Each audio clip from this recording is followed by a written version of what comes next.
Start. Recording in progress. Welcome everyone to the Tuesday, June 14th, 2022 City of Cupertino Planning Commission meeting. We're conducting this as a remote meeting due to COVID, and in the agenda, there's all the information on how to participate. May we have the roll call, please? Sure thing. Commissioner Kapil? Yeah, present. Commissioner Saxena? Commissioner Wong? Vice Chair Maripata? Here. Chair Sharp? Here.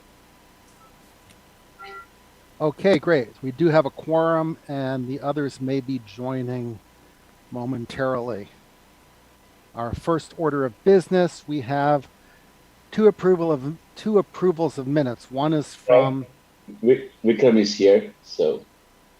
Okay, great. We have April 26th minutes to approve first. If you look at the agenda, there's a link so you can look over those minutes for a second and see if there's anything incorrect that you would like to correct. And I am doing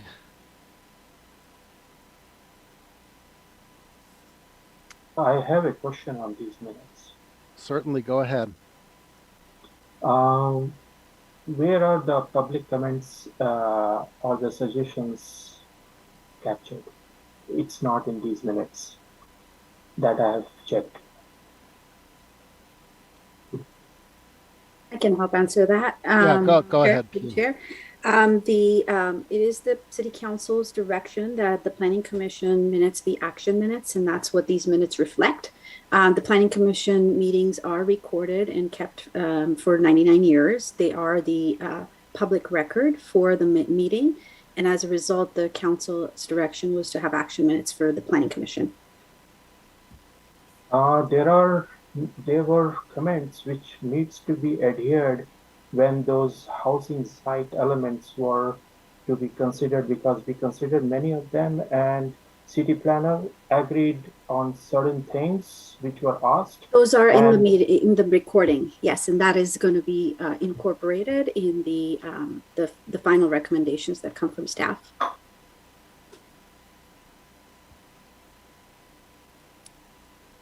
Okay, so we are not right. These are not detailed minutes that are a transcription of everything that was said in the meeting. For that, you do have to go and watch the recording, which, as was stated, it will be available for 99 years. Wow, I hope we're all around that long to go back and watch them.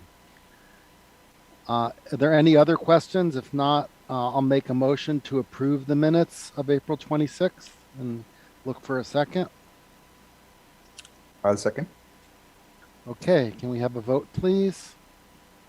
Before I do see that we have someone from public comment. I don't know if you'd like them to. Oh, sure. I forgot. You are definitely able to comment on the minutes. It disappeared, but I did see a hand was raised from. Oh, yeah. I think they're probably getting ready for oral communications. So, got it.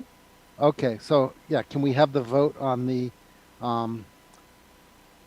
minutes of April 26th, please? Okay, Commissioner Kapil?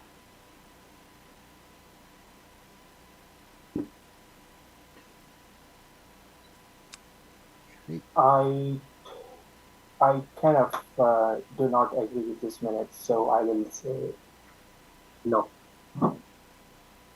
Commissioner Saxena? I vote yes. Commissioner Wong? Vice Chair Maripata? I will abstain because I wasn't in the meeting. And Chair Sharp. Aye. So I have two motions. I'm sorry, two abstain, no, and absent. So that would be approved. No, you have one abstention, one no, and two yeses. Yeah, two yeses. I'm not eligible to vote because I did. Right. So, City Attorney, is it how does that work? I don't even remember it. It's just a majority of those present.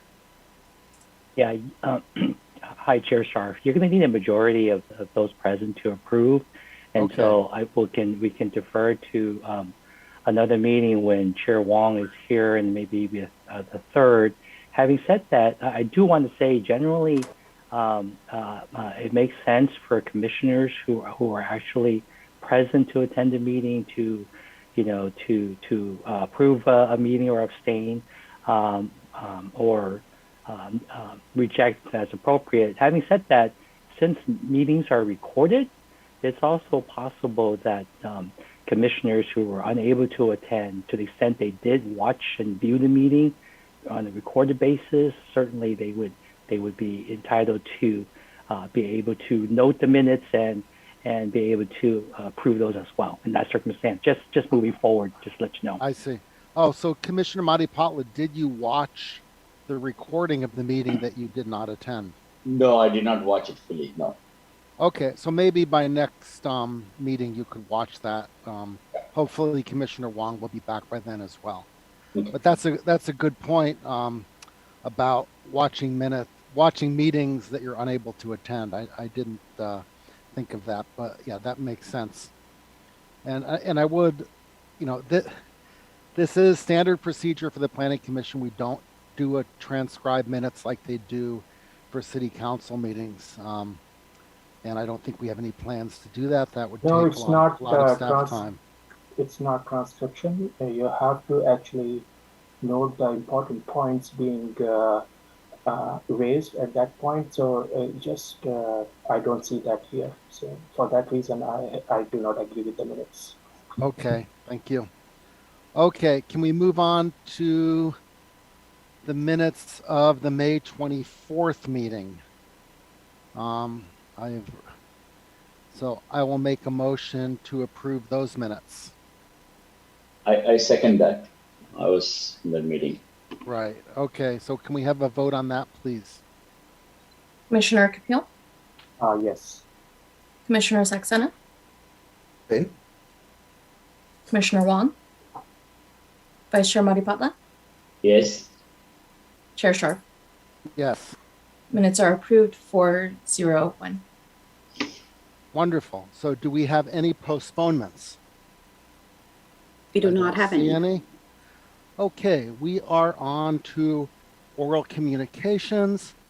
This is the time for members of the public to speak on any topic that is not on our agenda. If it's an agenda item, please don't raise your hand. If it's not on the agenda, this is the time. You'll have 3 minutes. You can also email your comments to planningcommission@cupertino.org.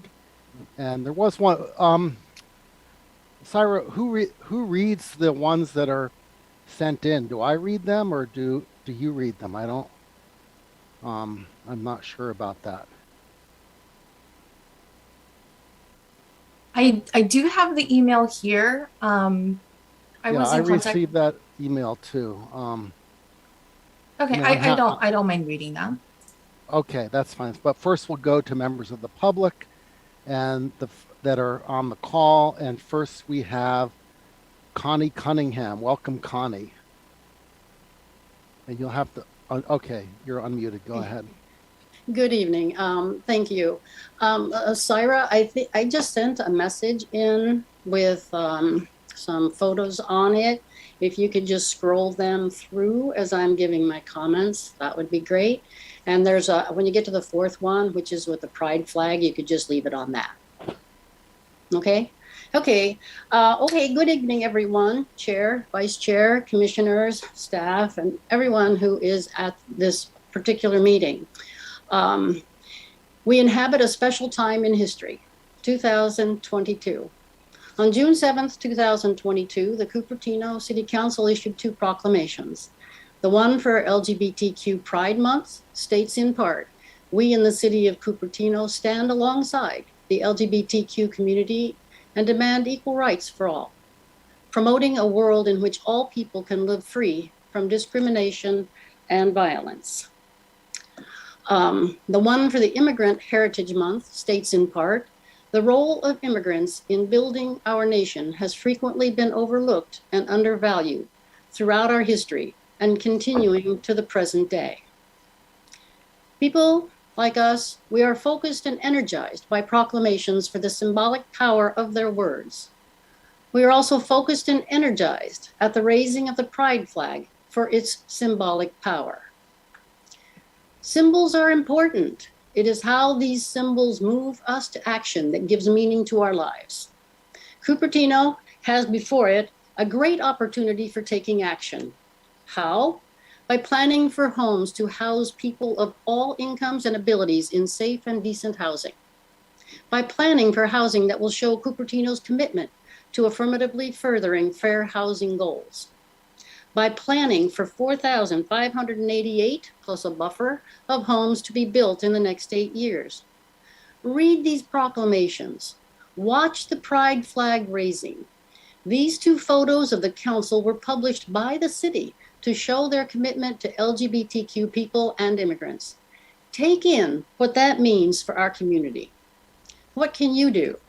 At the Planning Commission meeting later this month that discusses the housing element, do these 3 things. Expand the number of sites being considered. Reject the sites that would kick hundreds of people out of their existing homes. Write land use policies that make it possible to build multifamily housing. These are all within your authority. With proclamations and photos, the City Council shows that it wants us to discuss the housing element that plans homes for our residents. What can you do as the Housing Commission? Begin tonight to enable homes that will meet the needs of all residents of Cupertino. You inhabit a special time in history. Dig deep.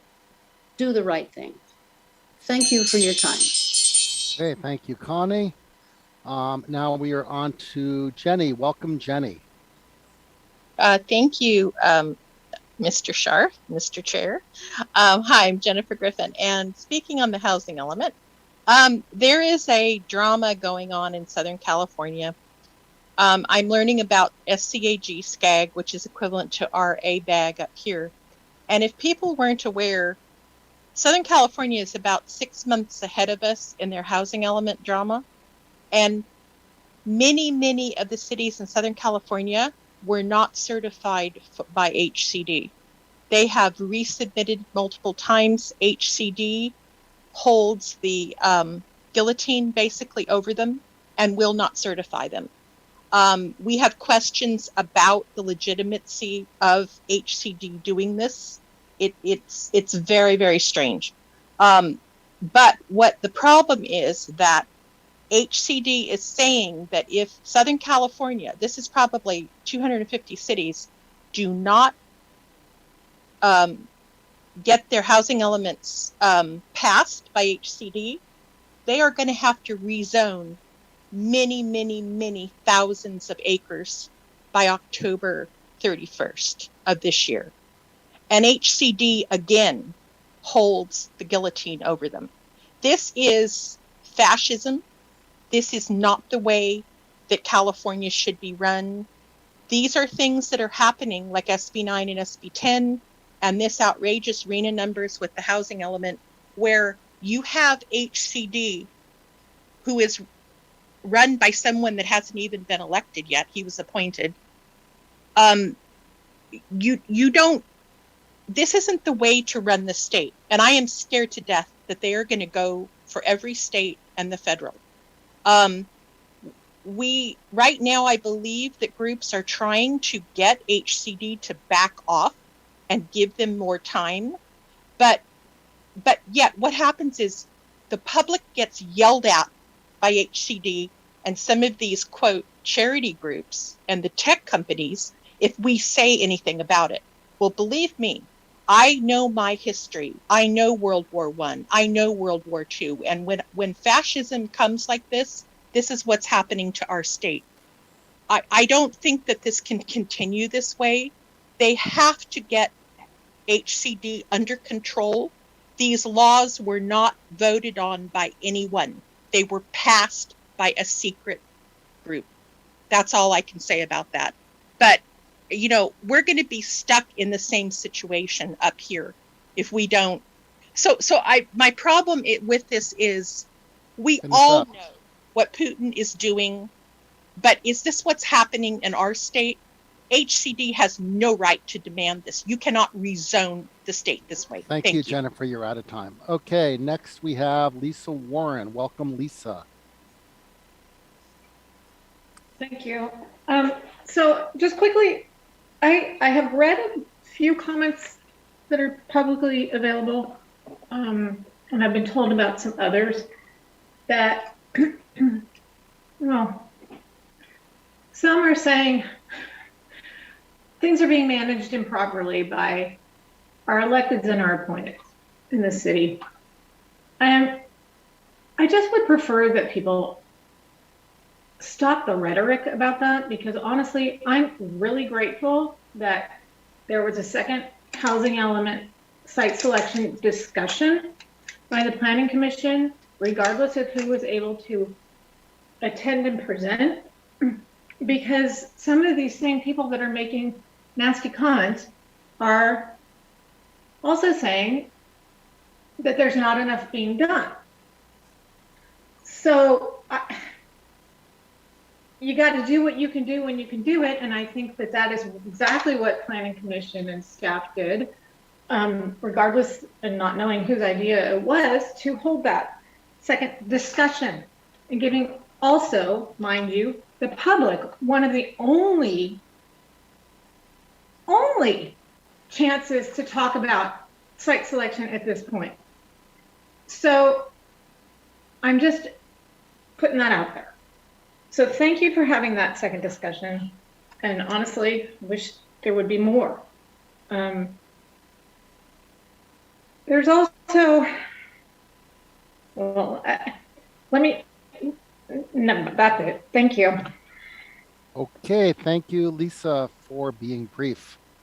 And I don't see any more members of the public wishing to speak on oral.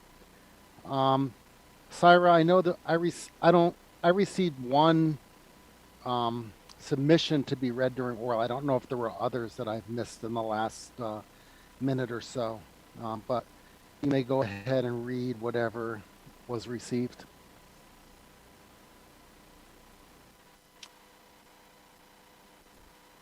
Can everyone see that okay? Yeah. Okay, so this, I just double checked and this was the only item that I received. So I'll go ahead and start reading. Go ahead and read it for up to 3 minutes. If it's more than that, then just stop at the end. Okay. Stop. Okay, go ahead. So it says, Dear Chair Sharp and Planning Commissioners, please ensure that Cupertino's housing element for the 6th cycle RENA is put back on track. I have been watching the Planning Commission meetings and the Strategic Advisory Committee meetings on Zoom. The Planning Commission and the Strategic Advisory Committee have been working diligently to move the housing element forward.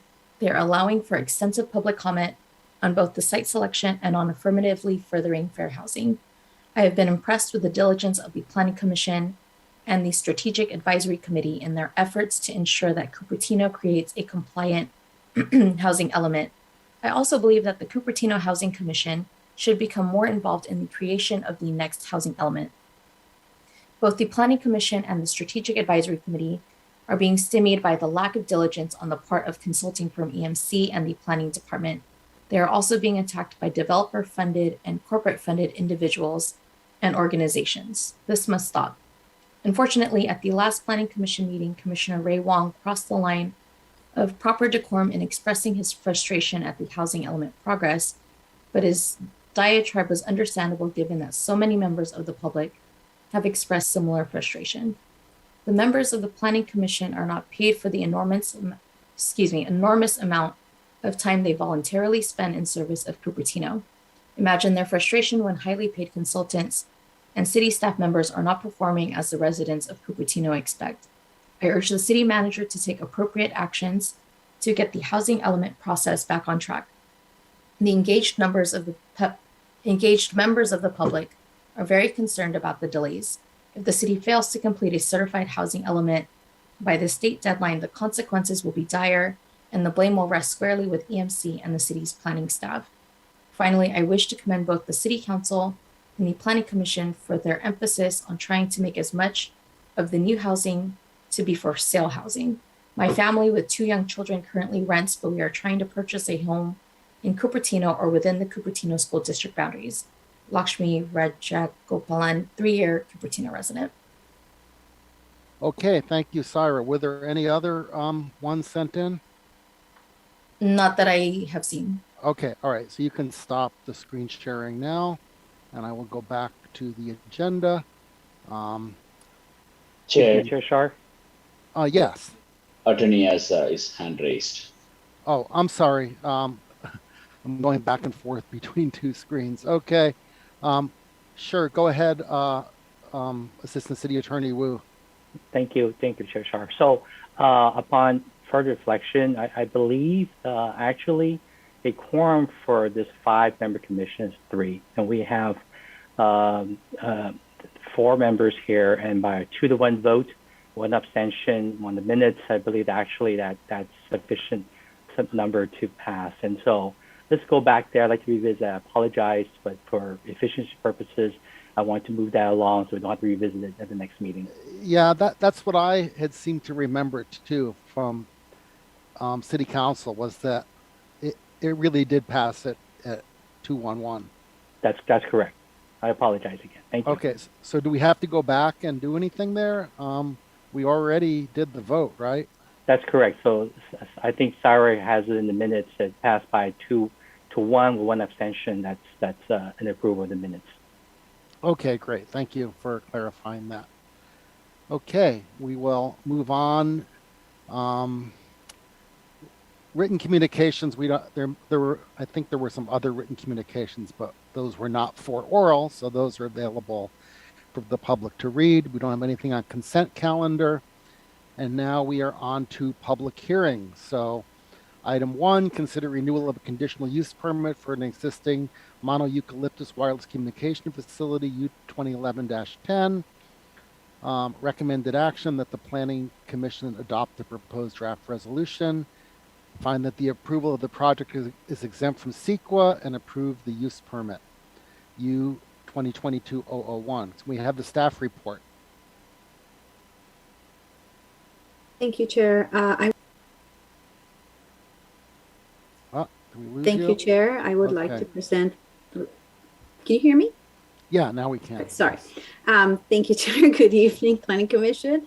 Let me start over. I would like to present Brianne Harkusha, Associate Planner, to present on this item and also the next one, just so we're.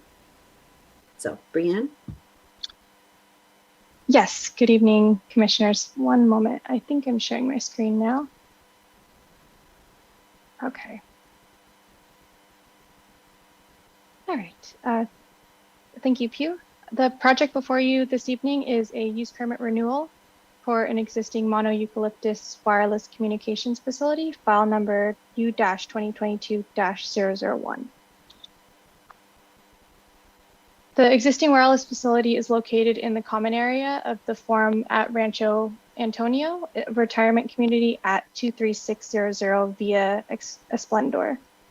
The subject site is bounded by the I-280 to the north and east, and the Forum at Rancho Antonio to the south and west. The existing wireless facility was originally approved in 2011 with a conditional use permit, architectural and site approval, and a tree removal permit allowing the development of a Mono-Eucalyptus with associated base equipment and 12 mounted panel antennas, and the removal of coastal redwoods. The original CUP approval in 2011 expired 10 years after the effective date of the permit on September 27th, 2021. And renewal of the permit is required per the conditions. Thus, the project before you this evening is a request for renewal of the 2011 permit. The existing wireless facility was approved with 12 antenna, and no changes are proposed to the facility beyond what exists today. The facility is well maintained and not very visible.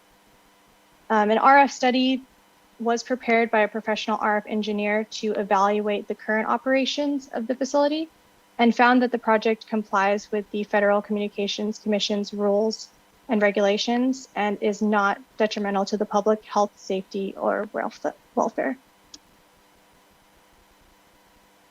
The wireless facility is located on a hill that has been landscaped to screen the existing satellite dishes. Due to the height of the existing vegetation, the lower portion of the Mono-Eucalyptus and the equipment enclosure is substantially screened from the public, as you can see from these photos on the slide. There are also a row of existing tall eucalyptus trees that aren't photoed here, but between the project site and I-280 that screen the wireless facility from the highway for highway vehicles and Los Altos residents. There are no changes proposed to the landscaping or the Mono-Eucalyptus at the site. Staff has conditioned the project to maintain the tree pole appearance and continue ongoing maintenance, which includes providing artificial branches to obscure the appearance of the panel antennas and any associated mounting framework that may be visible. Other items include panel antennas must be covered with leaf stalks to blend with the mottled foliage of the branches, and the colors of the Mono-Eucalyptus shall be consistent. Prior to the Planning Commission meeting, 88 mailed notices were sent to owners within 300-foot radius of the site. A site sign was posted on the property and a legal ad in the paper. No comments were received. Staff has also added a condition of approval to this use permit, requiring that the applicant apply for a renewal of the use permit after 10 years, at which time the city may review the state of the wireless communication technologies, camouflage technologies, and maintenance to determine if visual impact of the facility can be reduced. The renewal of the use permit does not propose physical alterations to the existing Mono-Eucalyptus and is found to be appropriately screened from the public. Staff therefore recommends that the Planning Commission adopt the proposed draft resolution, find that the proposed actions are exempt from CEQA, and approve use permit U-2022-001. This concludes staff's presentation. Staff is available to answer any questions. And the applicant is also here this evening and available to answer any questions. Okay, very good. Thank you. Let me see if any members of the public. I don't see any hands raised. So anyone wishing to comment on this item, raise your hand. I don't see anyone. So we'll go back to the Planning Commission. I see 2 hands raised so far. Go ahead, Commissioner Matipatla. Okay, this is to staff, right? So if it's an existing tower lease renewal, why is the distance to the nearest resident changing from 123 feet to 75 feet? Are you referring to the staff report? Yeah, the staff report I noticed, the what was the last time when we approved, the nearest house was like, 123 feet. Now we are saying, 75. So I'm wondering, why that change? The 75 is a reference to the allowable. Oh, okay. So that's per the code. The municipal code requires 75, but it's already 123. That's what it means. That's correct. Okay. Okay. So I misread it. Okay. So let's see. So the permit expired on September 27, 2021. Is that still operating? Is that cell tower? Yes, the cell tower is still operating. The renewal of the use permit, it expired, but this is the request for renewing the expired use permit. Right. So don't we expect the lease renewal to occur before the expiry of the previous one? So otherwise, how do we account for this 6-month gap? Like, is there a legal requirement that says, you have to renew within this time frame? Or they could have gone like this, for another 2 years, right? I can try to help answer that through the chair. Pugh Ghosh, planning manager. The lease, this is on private property, so the lease is on a different schedule potentially than what the conditional use permit is on. And yes, there is a 6-month gap, and yes, they could have potentially gone on for a couple of years, but they would not be able to acquire building permits and other such requirements from the city in order to be to have permitted structures and therefore they were required to come in to renew their antenna CUP. Oh, so if they don't require to do any modification, they could have gone on with the expired condition potentially for another 10 years, right? Potentially, yes. Ah, interesting. So it's interesting. So one comment, and I'll wrap it up with that. So given the amount of feedback that we got on the micro cell towers that are being installed all around the city, right? I'm surprised that we didn't get any single comment from 88 public outreach, right? So it could be because it's an existing tower, maybe the case, but certainly my thinking is hey, our public outreach is checking the box in terms of meeting the legal requirements and all that. Somehow we are missing the mark of getting real comments from public. Not sure what can be done about it, but at least that's an observation. Right? Because we heard a lot of comments on the cell towers, the micro cell towers that are being put on, right? So zero comments on this, a little surprising. Thank you, Chair. Okay. Next is Sanjeev. Go ahead, Sanjeev. Yeah, so it looks like the information is missing in this. First of all, leasing a site does not allow a technology to operate because the property on which it is installed, technology has a different implications. So I disagree with Piyush's comment on that if you have a lease available on it, so you can actually mount the antenna, but you cannot operate it. Second thing, in this presentation, what is missing is the density. So distance is probably okay, but as you know, the 4G, when we went from 4G to 5G, the density of the radiation from these antennas, wireless antennas, increased significantly because they are very unidirected to a user or cell phone. They have a technology in 5G.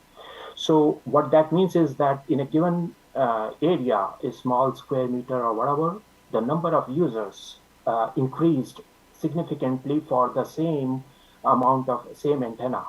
So what it would have made sense to have here in this table, which you presented, to have a density around that antenna.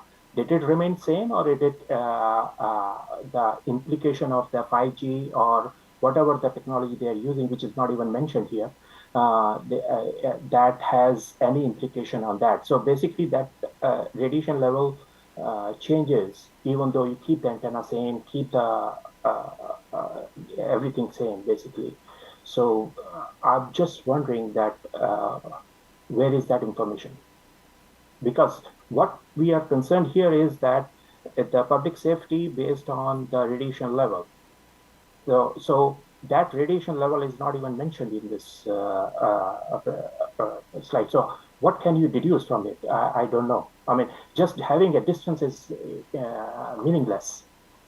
Basically, just unless you define how many people who are serviced around that antenna in a given square meter, we do not know whether the same antenna was servicing some set of people, some density around that thing. Now it is servicing much larger density. So it has some implication because it is a lot of people are getting affected because of that same antenna. You need not change anything. You just change the wireless technology. Okay, so maybe you can let the applicant answer those questions. Chair, if I may, just one quick Sure. thing. The RF study that was prepared, we're kind of bound by the FCC's rules and regulations on how we can measure radiation and what the thresholds are for radiation and safety. We cannot go anywhere beyond that. I do want to put that out there. However, if the applicant is here, maybe they can also respond to it, but I'm pretty sure they will also rely on the FCC rules and regulations. But where is the radiation level mentioned here? It is in this. It is an attachment to the staff report, Brianne. I didn't see anywhere. Can you point out? It's included as attachment 4 of the staff report. Yeah, it's there. I've seen it. Yeah, it would be nice to know is since this was installed, what have the changes been made? Has 5G low band been added to that? 5G C band? What have the changes been? And also, which carrier or carriers does this fake tree serve? And This is AT&T. But I think that the other questions, since I'm not as familiar and we don't typically look at that per the code requirements, I think the applicant can speak on that. Okay, yeah. Who is the applicant? Catherine Leal. All right, yeah, go ahead. Yes, I'm Catherine Leal. Thank you for hosting. I'm with Epic Wireless on behalf of AT&T. I don't totally understand your question, and I'll try my best to answer it. I think the ask was, what technology has changed since the tower has been installed with the modifications. That is something that we could have presented, but I wasn't aware that we were being asked to, and it's not in the standard RF report that is prepared by the RF engineer. That's not something that I could induce or provide by looking at a set of plans. Unfortunately, that is something that an RF engineer would have to be answering, because I'm just not qualified to provide that. All right. What is your position? I do the permitting on the behalf of AT&T, so I coordinate their permits and do site acquisition work for them. I see. Okay. Michael, I see your hand raised. Go ahead, Assistant City Attorney Wu. Thank you, Chair Scharf. And so I think these are good questions that are being asked, but the FCC has very precise regulations as to the discretion that we have when there's a situation like this, which is essentially a request to extend an existing conditional use permit for another 10 years. And to the extent that the applicant has submitted the appropriate RF study, which, that's a factual matter. It appears they did so, and there's an attachment. I think they've complied with their obligations. Okay, thank you. I had one other question. It said, I understand that things were mailed out to residents within 300 feet, but it was also mentioned that this was published in a newspaper, and I'm wondering which newspaper this was published in. Can anyone answer that? Because I know, I don't think the Cupertino Courier exists anymore. Sarah can help us with that, but I do believe the Cupertino Courier publishes every Friday, and I believe really, I have not seen one in more than a year. Okay, Syra, can you tell me where this was published? Yes, I can go ahead and confirm that was published in the Courier. Okay, does that qualify as a newspaper of general circulation? Because yes, it does, sir. How does that qualify still? That is the city clerk's and determination that it is a newspaper of general circulation. Okay. All right. Well, I'll accept that. I just wish we would look into this, because I know my neighbor actually loved that paper, and she's asking, why doesn't it come anymore? And I said, I don't think they publish anymore, but apparently they still do. Is it only online, or do they print it as well? It is my understanding that it's still a printed publication. Okay. All right. Very good. Okay. Let me go back to the agenda. So, yeah, I will make a motion that we renew the conditional use permit for the existing Mono-Eucalyptus application U 2022-001, and that we find the project is exempt from CEQA and approve the use permit. Is there any second? I do have one question before. Oh, go ahead. I raised my hand. So, to the applicant, so we are approving conditional use permit based on the RF study done now. But then I presume, over the course of 10 years, there'll be equipment changes that happens, either for new technologies and, whatever. So is there a requirement to do RF study every time, there is an equipment change or a technology change? Not to my knowledge. Typically, it is asked in the planning phase of these projects. I'm just trying to see, what's the process, the checks and balances to make sure that, the study done now holds true for next 10 years. It would only hold true if there was no modifications done to the facility. I mean, some modifications proposed to the facility don't necessarily modify the antennas or the technology. Sometimes there's other equipment like RUs or batteries that they're swapping out, or power cabinets. I don't really know how to answer your question. That would be something I would think would relate to your policy. I've never been require it in the building phase. Personally, it's typically just been in the planning phase. I can help try to answer that through the chair, if I may. Of course. There's a new RF study that is required anytime an antenna is replaced or installed on the facility. But not if there are no changes to the facility itself, which is part of the reason why we have a 10-year expiration on it, because we want to make sure that everything is up to par. Okay, thank you. Okay, Sanjeev, go ahead. No, I did. Oh, you're not done. Okay. Yeah, just hold on. So yeah, I did see why 10 years, because I believe, the technology changes and also, we may change, the aesthetic requirement and all that stuff. But I did not see anywhere mention of, if they change the technology because, right within the 10-year window that they are required to do a RF study, that part I didn't see. So I'm glad to hear that we have that requirement whenever there are equipment change. Let's make sure that the conditional approval permit includes that, right?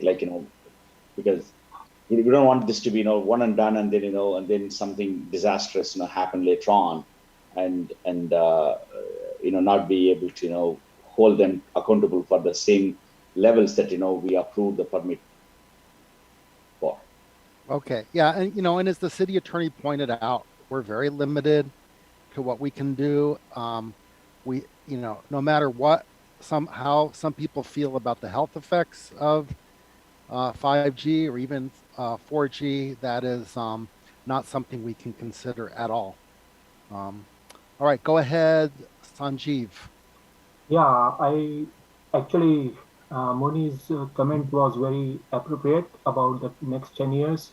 And it makes a lot of sense in the sense because reason is, as far as I know, 2023, there is a 6G rollout. And the radiation levels will be very different from what they are for the 3 bands of 5G. So given that, this study is very, very much as on date.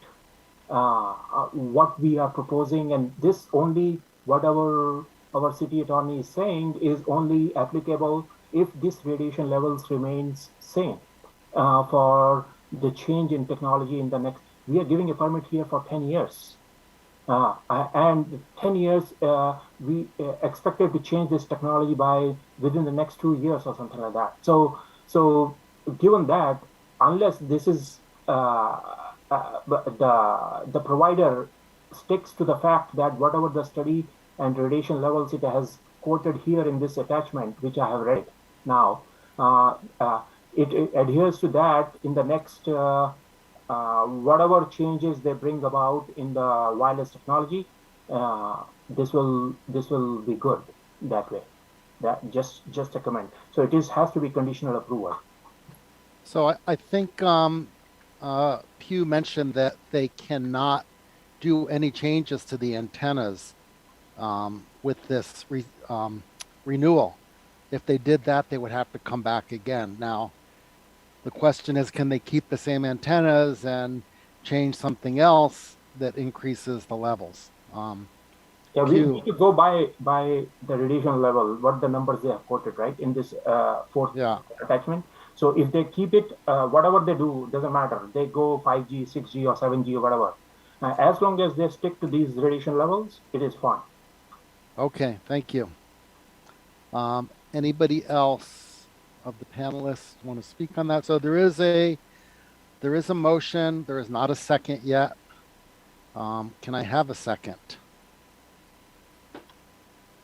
Yeah, I second it. Great. May we have a roll call vote, please? Commissioner Kapil,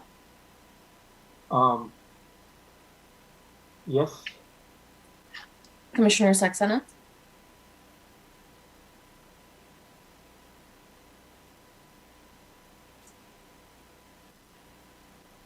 Yes. Thank you. Commissioner Wong, Vice Chair Madipatla, Yes. Chair Sharp. Yes. Motion passes 4-0-1. Okay, now we are on to another conditional use permit for an existing monopine wireless communication facility, U 2011-02. This is for 22475 Rancho Deep Cliff Drive, assessor parcel number 35602-999. May we have the staff report on this one, please? Yes, sir. Brianne Harkusha will be presenting on this again. And I did want to point out that there was an email received for item number 4, which was in support of this particular application. It has been emailed to you. Yes, I saw that. Is that the one from Chuck Killian? Charles Killian? I'm sorry, I did not notice the name. It's fine, whatever. Yes, it's from, actually there's one from Mr. Mahoney, and there was one earlier from another person. Yeah, so the one from Mahoney is for the one that we just passed.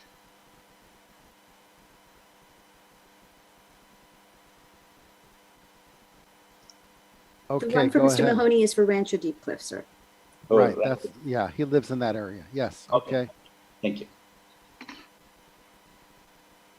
Okay, thank you. The project before you this evening is another use permit renewal for an existing monopine wireless communications facility. File number U-2022-002.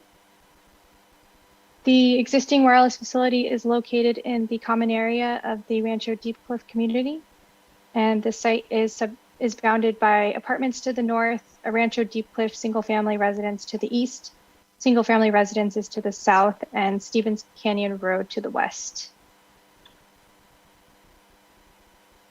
In 2011, the existing Verizon Wireless was approved with a conditional use permit, architectural and site approval, height exception, variance, and tree removal permit, which allowed for the construction of a 70-foot tall monopine with associated base equipment, six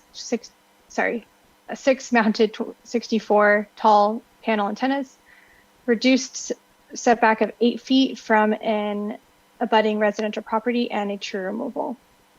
In addition to that, the co-location of an AT&T wireless facility with 12 panels was also approved in 2011 through a separate submittal of a conditional use permit, architectural and site permit, variance, and tree removal permit.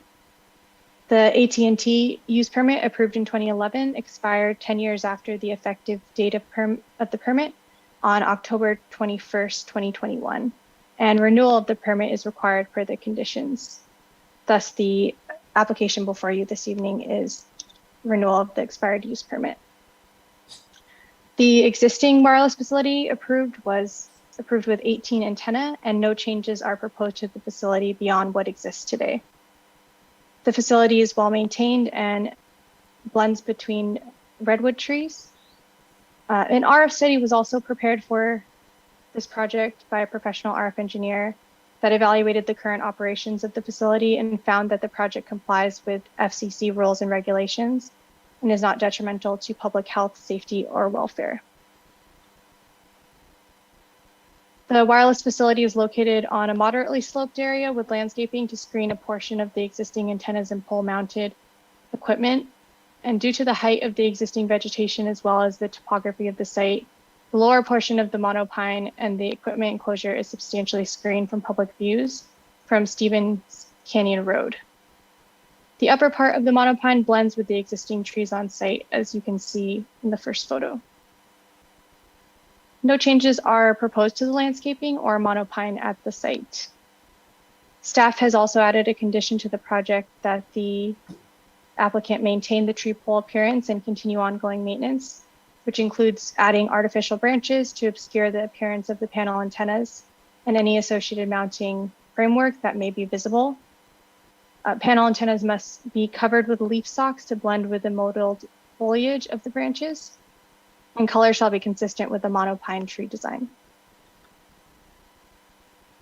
Prior to the Planning Commission, 140 mailed notices were sent to owners within 300-foot radius of the site. A site sign was posted on the property and a legal ad in the paper. 2 public comments were received in support of the project, as Pew mentioned, and were provided to the Commission as a desk item. A condition of approval has also been added to require the applicant to apply for a renewal of the use permit after 10 years, at which time the city may review the state of the wireless communication technologies, camouflage techniques, and maintenance to determine if visual impact of the facility can be reduced. The renewal of the use permit does not propose physical alterations to the existing monopine and is found to be appropriately screened from the public.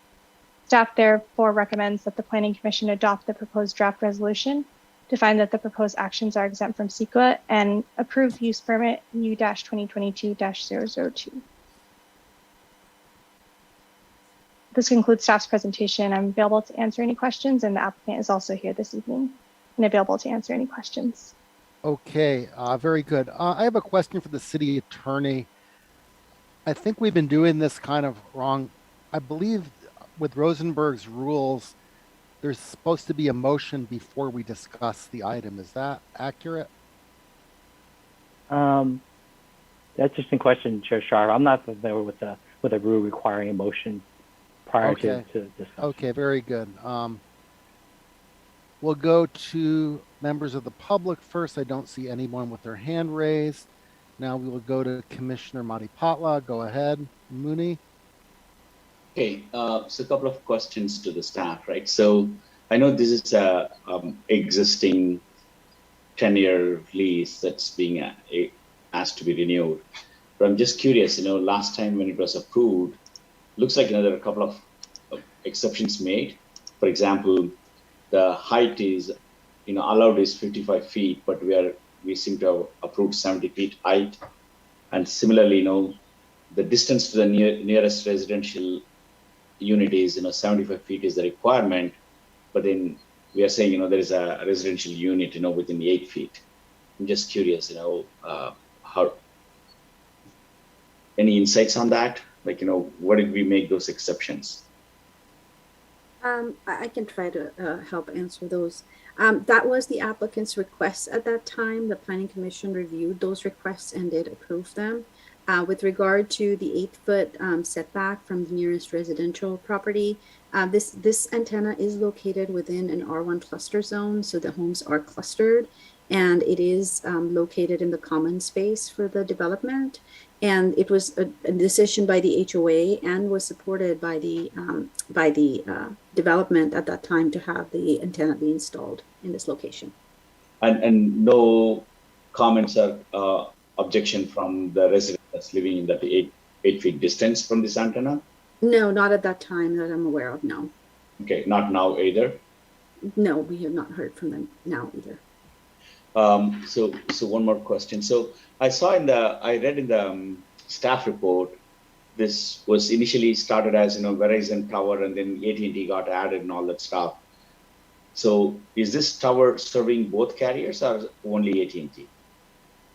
It's currently serving both carriers, Verizon and AT&T, but the renewal request is only for AT&T. That's why I'm asking that question, because it seems like it serves both, but the renewal request and the AT&T, all the documentation, I saw only AT&T. So what does this mean to Verizon use? Verizon will be required to apply for a renewal as well. We are reaching out to them directly to remind them of their expiration of their use permit. Okay, but then they will continue to operate, with the expired permit, until they come back and renew, as we talked earlier. Correct. Yes, that's correct. Okay, thank you. Can you explain again how they're able to operate with expired permits? They just keep the power on, sir. That's the very Well, honest answer on it. Thank But, you. but at the end of the day, I guess it does serve a public purpose. The facility does. There is no cell coverage in that area. Of course, the city could take the position that we could do code enforcement on them. At this point, we're just trying to play nice and remind them of their obligations to renew their permit. There's certainly fines and other things that we can resort to. But No. I mean, yeah. why weren't they informed 6 months before the expiration? Hey, please renew, instead of 6 months after. Right. So it is a function of staffing and the abilities of our system to track these things. Without having that ability, it is hard to kind of remind people that their permits are expiring. So, Okay, we need a software system that just tracks when things are approved and when they're coming up for expiry, and and send a notification. Right. Exactly. Hard You to know any believe software that engineers, sir? Well, I think our TIC commission could help us with that. But anyway, next we go to Sanjeev, who has his hand raised. I will Yeah, go ahead. the big question is that I looked up the radiation report for the previous one and this one, and you know what? Their numbers are identical. So I don't know what to say to this. Basically, second thing is, looks like the numbers are up, I presume, are quoted for AT&T, and the same tower is using Verizon. So the radiation level cannot be, is probably quoted for the antennas which belongs to AT&T. I mean, from a perspective of a resident, I don't care. It is coming from AT&T antenna plate, or it is coming from Verizon plate. For me, it is a combination of cumulative exposure. So who will answer this? No, I don't think you can go out there with the measurement and measure only one No. What I'm saying carrier is when both are on. that the appendix A of the fourth, if you go and look at the ERP, basically the exposure radiation, you will see that those numbers are ditto same with the previous three. We just passed that one, right? Now, in addition to this antennas, we also have a Verizon, right? So how can? So I don't know. I mean,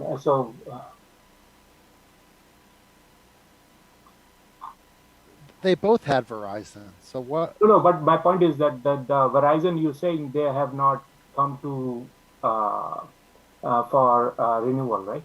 So these numbers are primarily generated for AT&T because the carrier is written AT&T on the column number 2.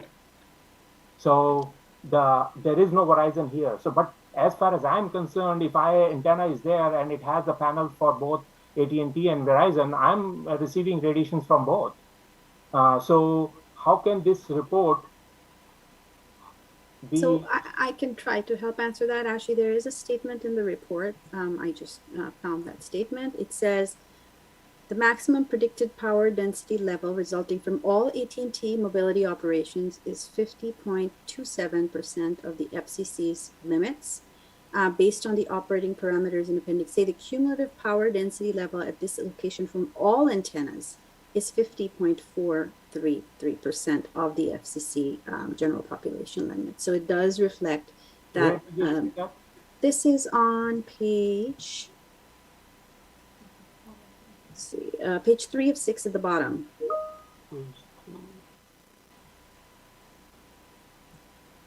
From all, okay, I believe you. I can't see this right now, but I believe that if you. So there are, if you actually notice at that at the bottom of Appendix A, it doesn't say what the carrier is. It says carrier is unknown, but that unknown carrier is Verizon. On the So unknown is Verizon, that's what you're saying? Okay. Yes. Right, because there's only two. Yeah, T-Mobile's not out there, and so Verizon's the only one left. The page number you referred, is that on the staff report or the EME? It's page 3 of the attachment, sir. Attachment 4. Yeah, attachment 4. Oh, the EME. Okay.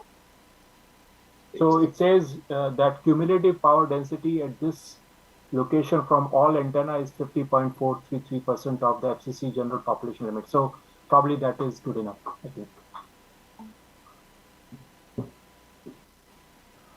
Okay, seeing no more hands raised, I will make a motion for the renewal of the conditional use permit U 2011-02 and find that the approval of the project is exempt from CEQA and approve the use permit.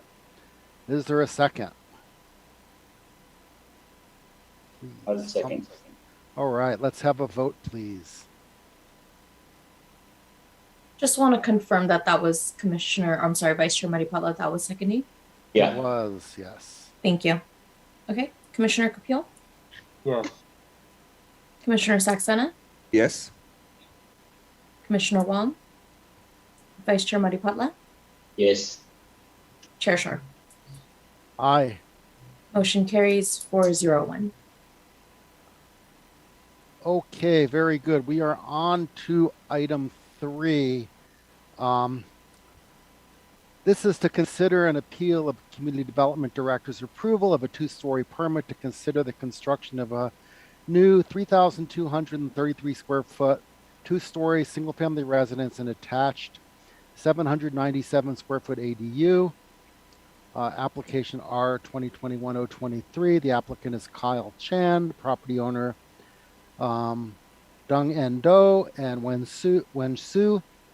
Now the appellant is Sanjeev and Deepika Kapil. Sanjeev Kapil is a planning commissioner, and hence he Recusing myself.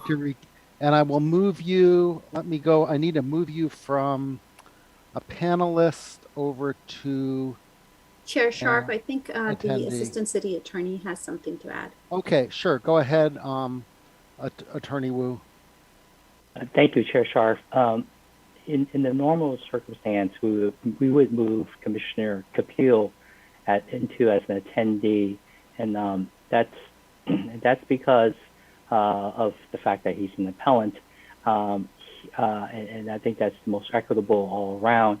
Of course, he has all rights to present his appeal, and the reason why we want to move into attendee status is that we want to separate, and just so the public knows, as well as the commissioners, that we have to separate Commissioner Kapil's roles as a commissioner versus his rights as an appellant, and that made it clearer. We moved into attendee. However, I note that the homeowners are here as panelists, and unless we move all parties over, I think it's appropriate to allow Commissioner Kapil to attend here, but to everyone to note that he's not attending as a commissioner, but solely in his private capacity as the appellant. And so I propose that we allow the staff presentation, we take public comment, and then we allow the homeowner to present to make to whatever presentation they want, or allow the appellant to make their presentation, and then the homeowners to respond, and then perhaps at that point to move them both into attendee status while the commissioners deliberate. Okay, fair enough. Yeah. So we will not move you to an attendee. That is true. The homeowners are there as panelists, I presume, so they can present. Okay, so we will go to the staff report. Go ahead, whoever's presenting that. Yes, hi, thank you again. This is the Brianne show tonight, so I will turn it back over to Brianne Harkusha, Associate Planner. Thank you, Pew. Good evening, members of the Commission. Brianne Harkusha, Associate Planner. The project before you this evening is an appeal of the Director of Community Development's decision approving a two-story permit, file number R-2021-023. The project is located at 6522 Clifford Drive in the South Blaney neighborhood. The site is zoned as single-family residential, R16, and surrounded by other R16 zoned properties with a mix of single-story and two-story homes. The project proposes a two-story permit to allow for a new 3,233 square foot two-story home with a 797 square foot attached ADU. The single-family residential ordinance requires both permit types to undergo administrative review, with the decision made by the Director of Community Development. The code also requires any appeals for these projects to be heard by the Planning Commission, followed by City Council. For context, I'll provide a brief overview of the project timeline with more details available in the staff report. On August 12, 2021, the applicant submitted an application for a proposed two-story residence with attached ADU.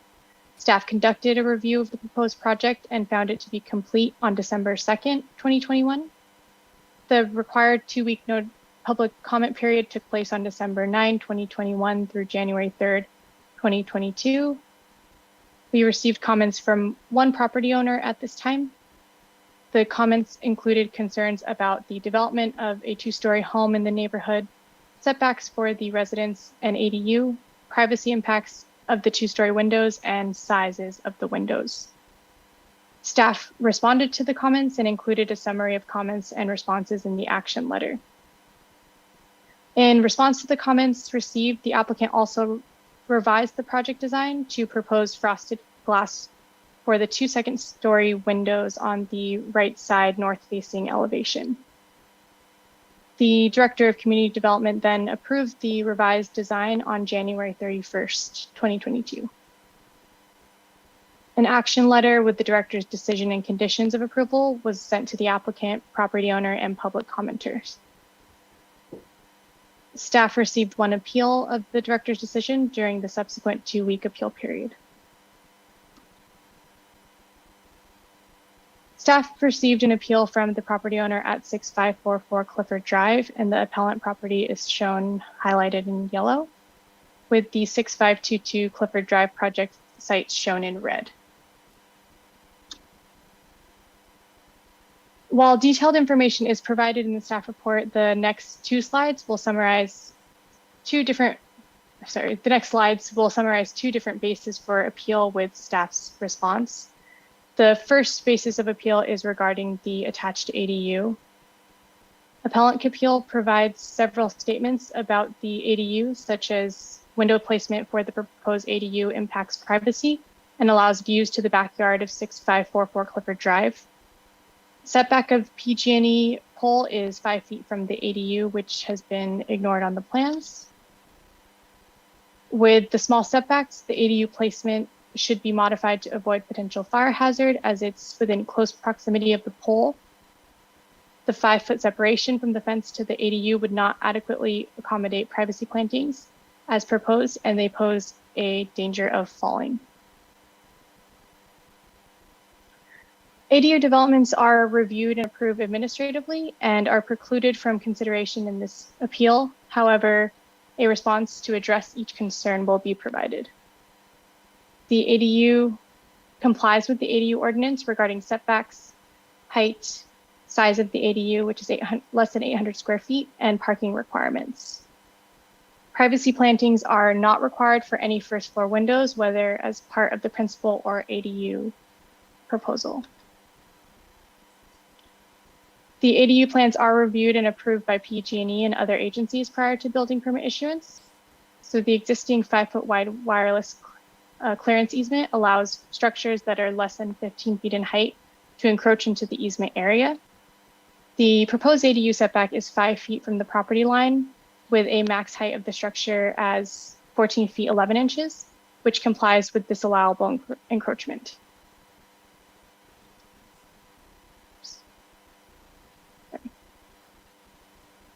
Second point, the Setbacks for the ADU can be no more than 4 feet from the property lines. However, the project proposes a 5-foot setback.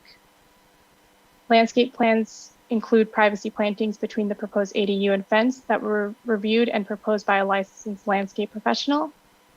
In summary, state law permits up to an 800 square foot ADU with minimum 4-foot setbacks, and with the proposed project does comply with the minimum development standards per the state.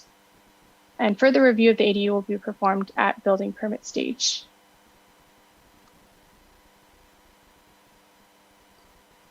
The second basis for appeal is the potential privacy impacts from the second-story windows of the primary dwelling. The appellant points out that the 3 second-story windows on the rear south-facing elevation directly view into 2 neighbors' backyards and also violate the minimum 5-foot window sill height. And the 2 windows on the right side north-facing elevation view into bathrooms and although they're frosted, they need to be non-operable.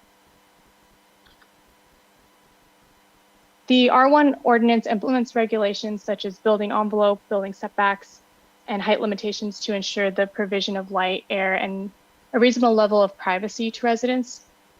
Per the R1 ordinance, a reasonable level of privacy is afforded to neighbors rather than complete privacy.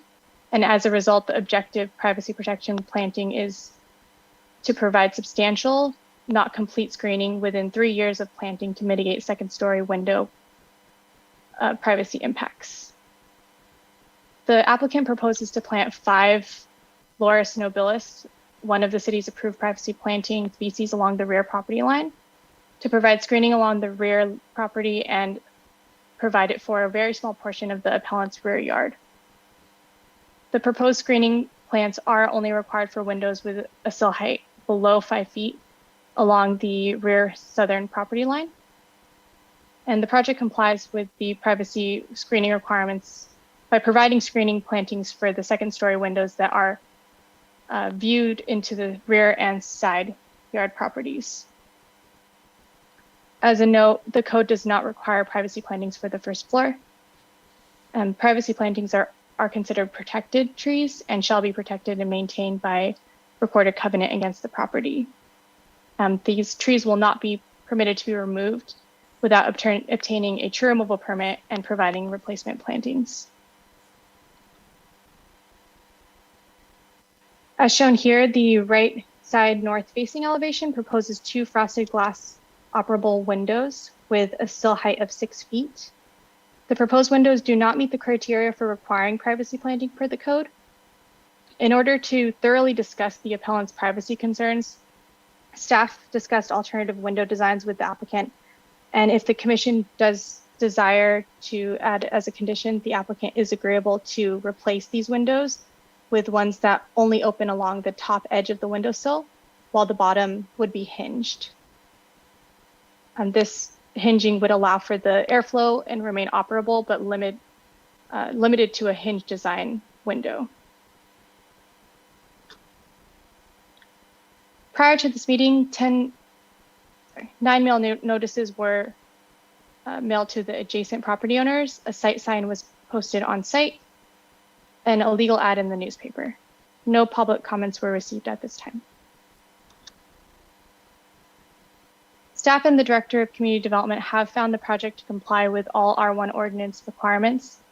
Furthermore, the applicant revised the right side elevation to reflect concerns from the appellant and is also agreeable to mitigate further by proposing a hinged window design.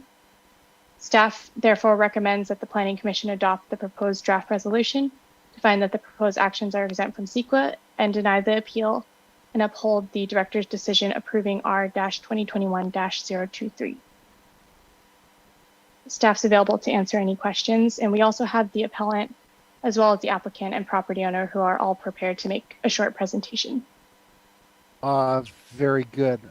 Yeah, let's have those presentations before we go to members of the public, because that may cause more questions to be raised. So why don't we let the property owner go first?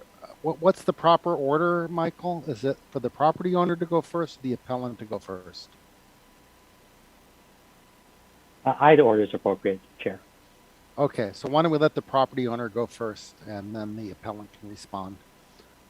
So welcome. Let's see, do I need to unmute you, or I don't think so. Who is going to speak, Doug? Hello, my name is Kyle Chen. Kyle. Okay. Yes, right. hello. I am the applicant and the architect of the project. So Okay. I will be speaking on behalf of the property owner. Oh, can you adjust your camera a little bit to put yourself in the center of the? Okay. Yeah, that's a little better. Okay, go ahead. Okay, all right. Otherwise, we're just seeing part of your head. Sure, Okay. no problem. And let me share my screen. Okay, give me 1 second. Okay.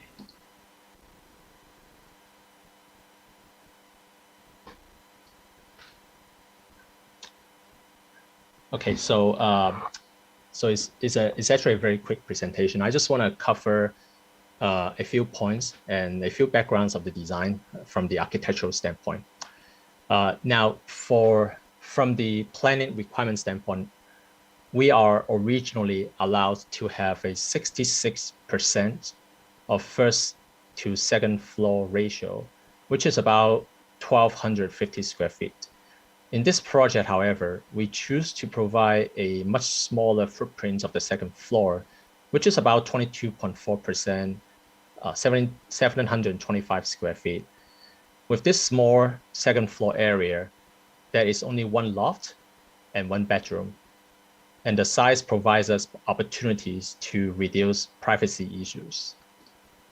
Now in Cupertino, the second floor can be actually located closer to the back.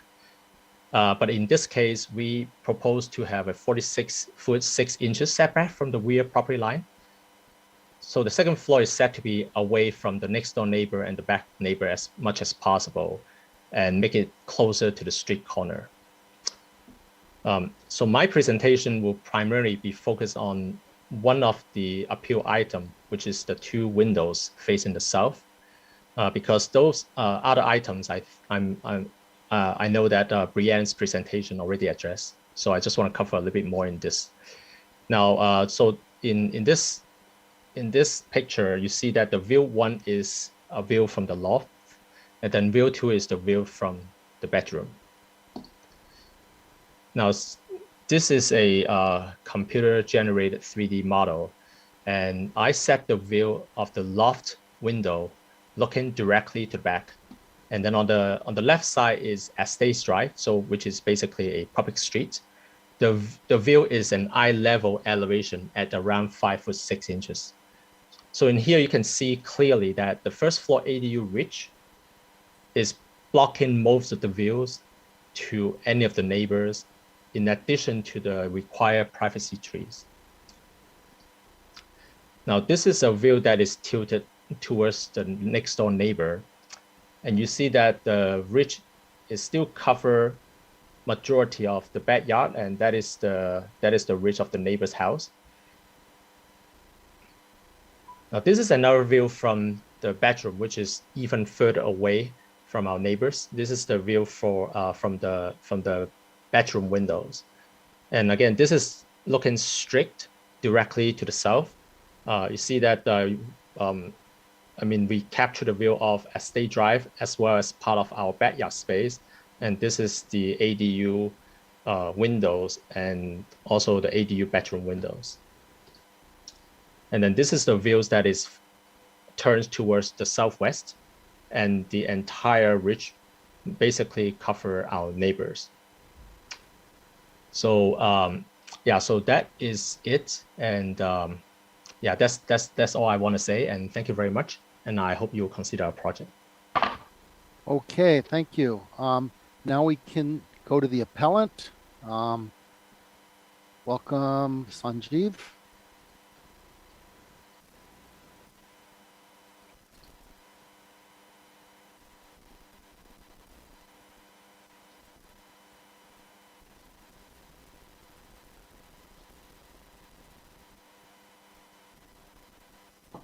Okay, can you hear me?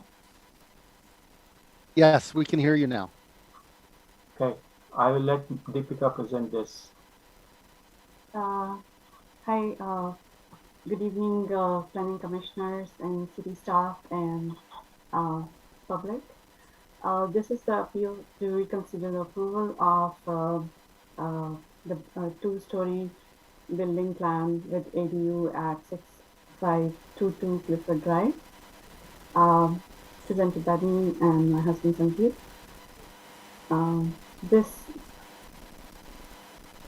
This is the picture that I just wanted to present, earlier presented by Brianna as well, that this is our South Laney neighborhood near Wilson Park. And the properties in question are 6522, where the proposed building plan is proposed for two-story. And 6544 is our current, we are residing here. The edges that are in question are the common shared north elevation that is being called north elevation in the plans for 6522, and the south elevation towards the rear, which is the rear yard, towards the rear yard. The streets are the Clifford Drive on the east side and then East Estates Drive on the other side. So this is the front view of our home, which is 6544 Clifford Drive, and the symmetry of the houses in height and elevations around our neighborhood. This is the current 6522 Clifford Drive front, adjoining our home, 6544, single-story buildings. Our next-door neighbors on the right side, 6566 and the 858 Brent Drive. All of them are single-story buildings. I'm going to present our major concerns after really looking into all the plans. Our major concerns are like categorized in four categories. First is the scale of construction, and I'll go over some of the pictorials to present our case. And the first is like the scale of construction, which is like current state. In the current state, the house is construction area is covered area, excluding the garage, is 1,080 square feet. And what is being proposed is like 3.3x, which is like 3,589 square feet, including the ADU, and including the garage, it is like 4,030 square feet. So by itself, it is like a massive design in our neighborhood, which I looked up. This is all my understanding of the codes and things, so I might be not correct, but this is what I found, that we have to ensure a reasonable level of compatibility in scale of structures within the residential neighborhoods, and reinforce the predominantly low intensity setting in the community. This is the Cupertino Municipal Code I have listed here, and specifically for the two-story building guidelines, the mass and bulk of the design should be reasonably compatible with the neighborhood. So this is our first concern. The second concern that Brianna also mentioned is that the proximity of the ADU to the electric pole that stands in our backyard. It puts the residents of the ADU into danger. The rear yard setback in a natural, like a single family home, is supposed to be 20 feet, but here we are looking in isolation, the regulations for the ADU and the single family home. So the setback has been reduced from 20 feet, which is required for a single family home, to 5 feet, which is probably 4 feet required for the ADU, but this is like an attached ADU. That is one of the questions I had. It shares the wall with the primary residence, so it becomes like a continuous structure. My question is why we are looking at it as a two separate isolated set of regulations, although we are calling it as ADU. So besides just that 4 or 5 feet required for the ADU, there was this section that it requires the side and rear setbacks are sufficient for fire and the safety, which I found, and setback rules cannot be interpreted in isolation of safety rules. That's what I would say here.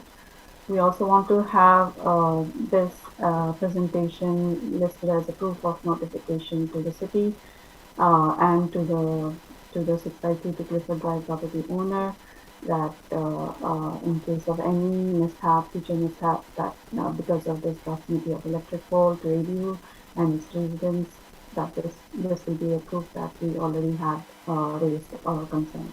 Yeah, so this is important here because this will be used in any legal proceedings. In case any mishap happens because of the electric pole in inclement weather, it falls on the ADU, or anybody is hurt because of that, we will use this as a proof.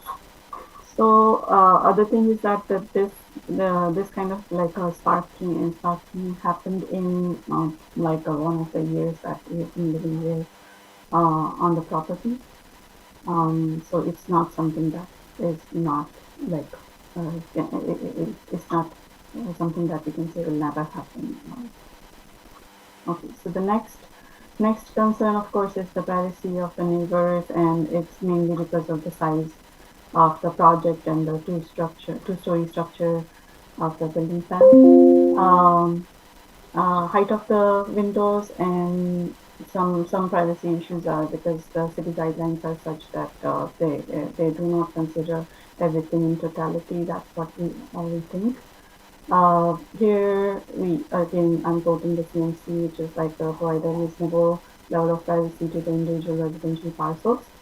The other concern, the last concern that we found is the health and safety hazard, which is because this is my understanding completely from the architectural pictures that were sent to us, that it seems like the drainage and the sewer line in the proposed building is being rerouted along the side yard, which is like shared between us and the property, with our bedrooms and bathrooms, and there will be like a sewer gas smell outside our home next to our bedrooms. And in case of any partial sewer damage to the sewer line at any point, it will become a health hazard as well.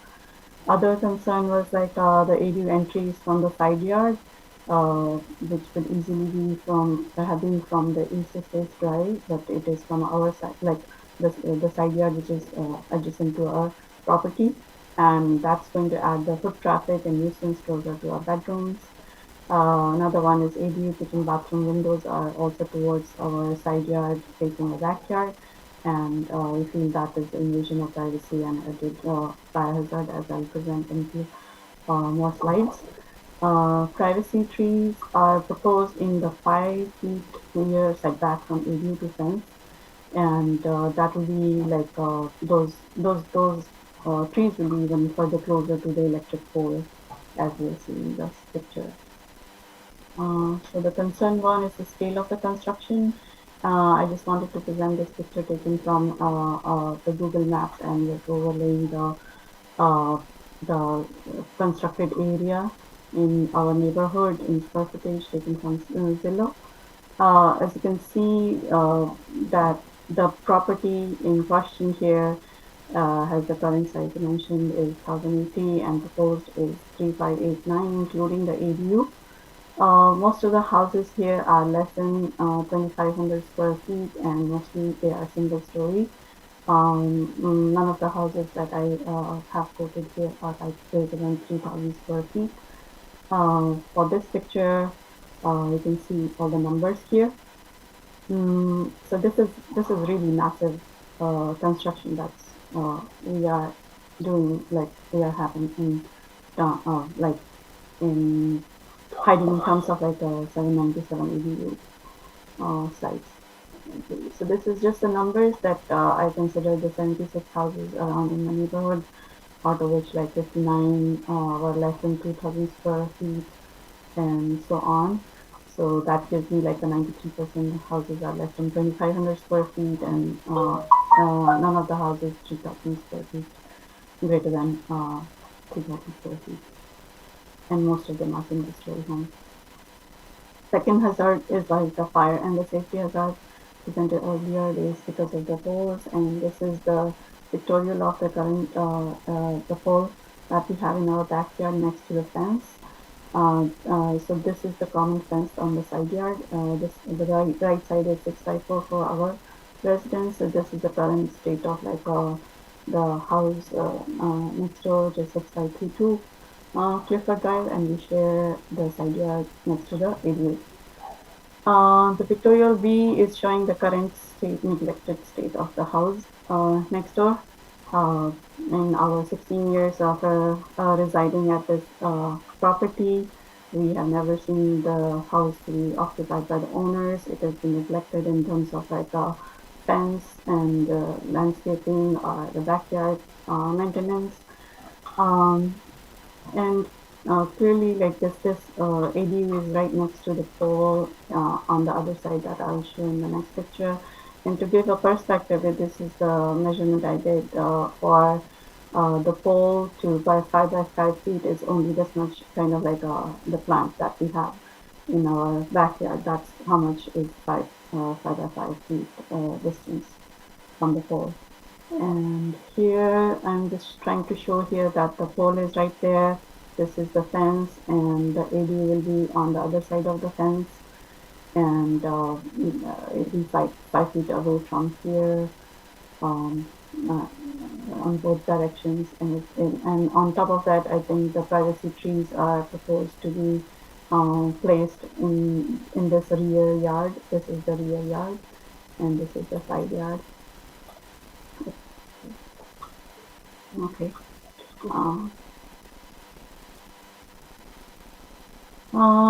Third concern is the privacy of neighbors. I'll let Sanjeev present this one.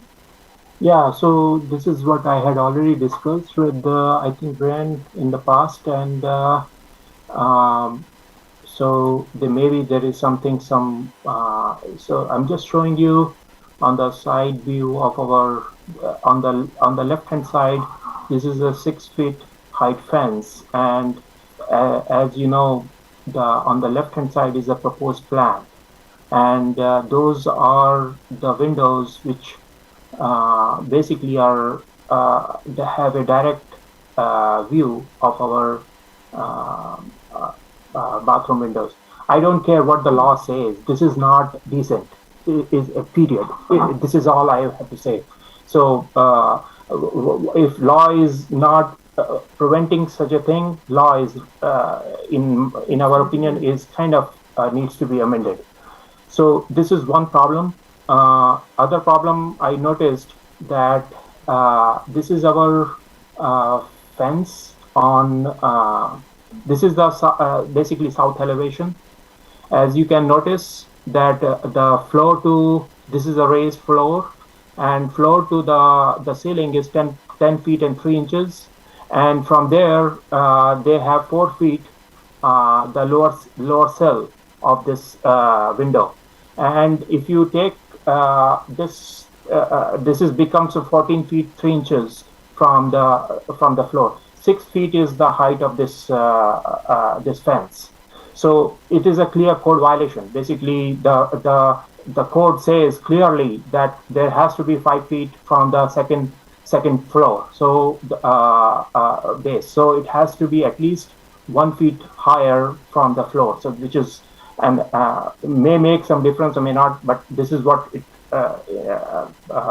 comes down to. So I am not speaking on the property on the back side of the things, because that is the concern of that property owner. But it is, as you can clearly see, that it has a clear view of their house from here, and there is only 5 feet provision provided from the ADU, and so what kind of plantation they can do, and what the trunk diameter would be, it's anybody's guess. For a height of 14 feet, 42 or somewhere close to that height, the tree has to grow. It will also grow in the diameter of the trunk. It cannot grow just a small trunk and it will go to that height. So the diameter has to fit in the 5 feet. So the diameter has to fit into that 5 feet, whatever is provided there. This is not my concern, but this is a violation, period. It is not in the code. This is the windows provided on the east side, and they are 3 feet 6 inches from the second floor, and this is 4 feet 6 inches height. So, but this is not a privacy issue for me. It is probably overlooking it is just a code thing. Just thinking about it, basically, I personally think that there are innumerous number of solutions available to avoid such things. You have to just Google it and go to the images, and you will see hundreds and hundreds of solutions available in the market to take care of such a thing. And these are some of the examples. I've just posted it here. These are the buildings where they have posted, the angled windows, and they can basically block the view of a particular direction or mitigate it to a large extent. Okay. And that's all. Yeah. Go ahead. So the last concern is the health safety concern, and although not as good as in drawing, but here I just wanted to present a little bit better picture of the ADU. This section on the left side is ADU. We actually have marked, and this is our backyard on the right side. With the electric pole in our backyard marked as the blue here. The ADU entry is marked here, that is on the plans. The ADU with the ADU kitchen with the window is marked in this, and then ADU bathroom with window is also facing our backyard. So although this is on the first floor, all of these windows are facing our backyard. Another thing that was noted was that the drainage and the sewer line is running, has been rerouted from the east estate sides to the our side yard, and that runs parallel, that runs very close to our bathrooms and the bedrooms, which is definitely a health hazard. So I have listed the issues here, that the kitchen and bathroom kind of being too close to our backyard is just not a very nice thing to have, with all the noise and nuisance and the foot traffic that we might experience with the ADU entry here. Okay, and of course the ADU height itself is obscuring our morning sunlight and views from the backyard as well. So that's something I wanted to also mention. So basically our whole backyard is blocked by this ADU being planned in this fashion, having a more foot traffic on our side yard next to our bedrooms, and the drainage system being also planned closer to our bedrooms. This is the window height, kind of like it's more than like 6 feet because of the grading here. That's what I wanted to show here. It's like 1 feet above the ground. That's what I understood. And then from that 1 feet, this is like a 10 total is like from here to here is like 9 feet. So anybody who's like 5 feet or taller can see through in our backyard. So what are our key asks? Basically make the side yard second story windows inoperable and use the obscure glass, use frosted glass, use angled windows facing towards left on the rear yard second floor windows. Make ADU side and rear yard setback greater than 10 feet. ADU, I forgot to mention here, ADU entry should also be relocated to the east Estates Drive or other street, not the side yard. Reroute the sewer lines towards the east estates from the rear yard, and increase the height of the side yard fence to 8 feet, which is currently standing at 6 feet. That's the end of my presentation. Okay, very good. Before we bring this back to the commission, I see two hands raised by members of the public. So I will let, and wait, one hand. We'll get back to you, Vikram, later. Three hands from members of the public. So first is Jenny Griffin. Welcome, Jenny. You have 3 minutes. Thank you, Mr. Scharf. Hi, I'm Jennifer Griffin, and I'm very sorry for everyone involved. This is the third ADU appeal that I've seen that's gone through in the city since the ADU laws were put in a year or 2 years ago, for good or ill.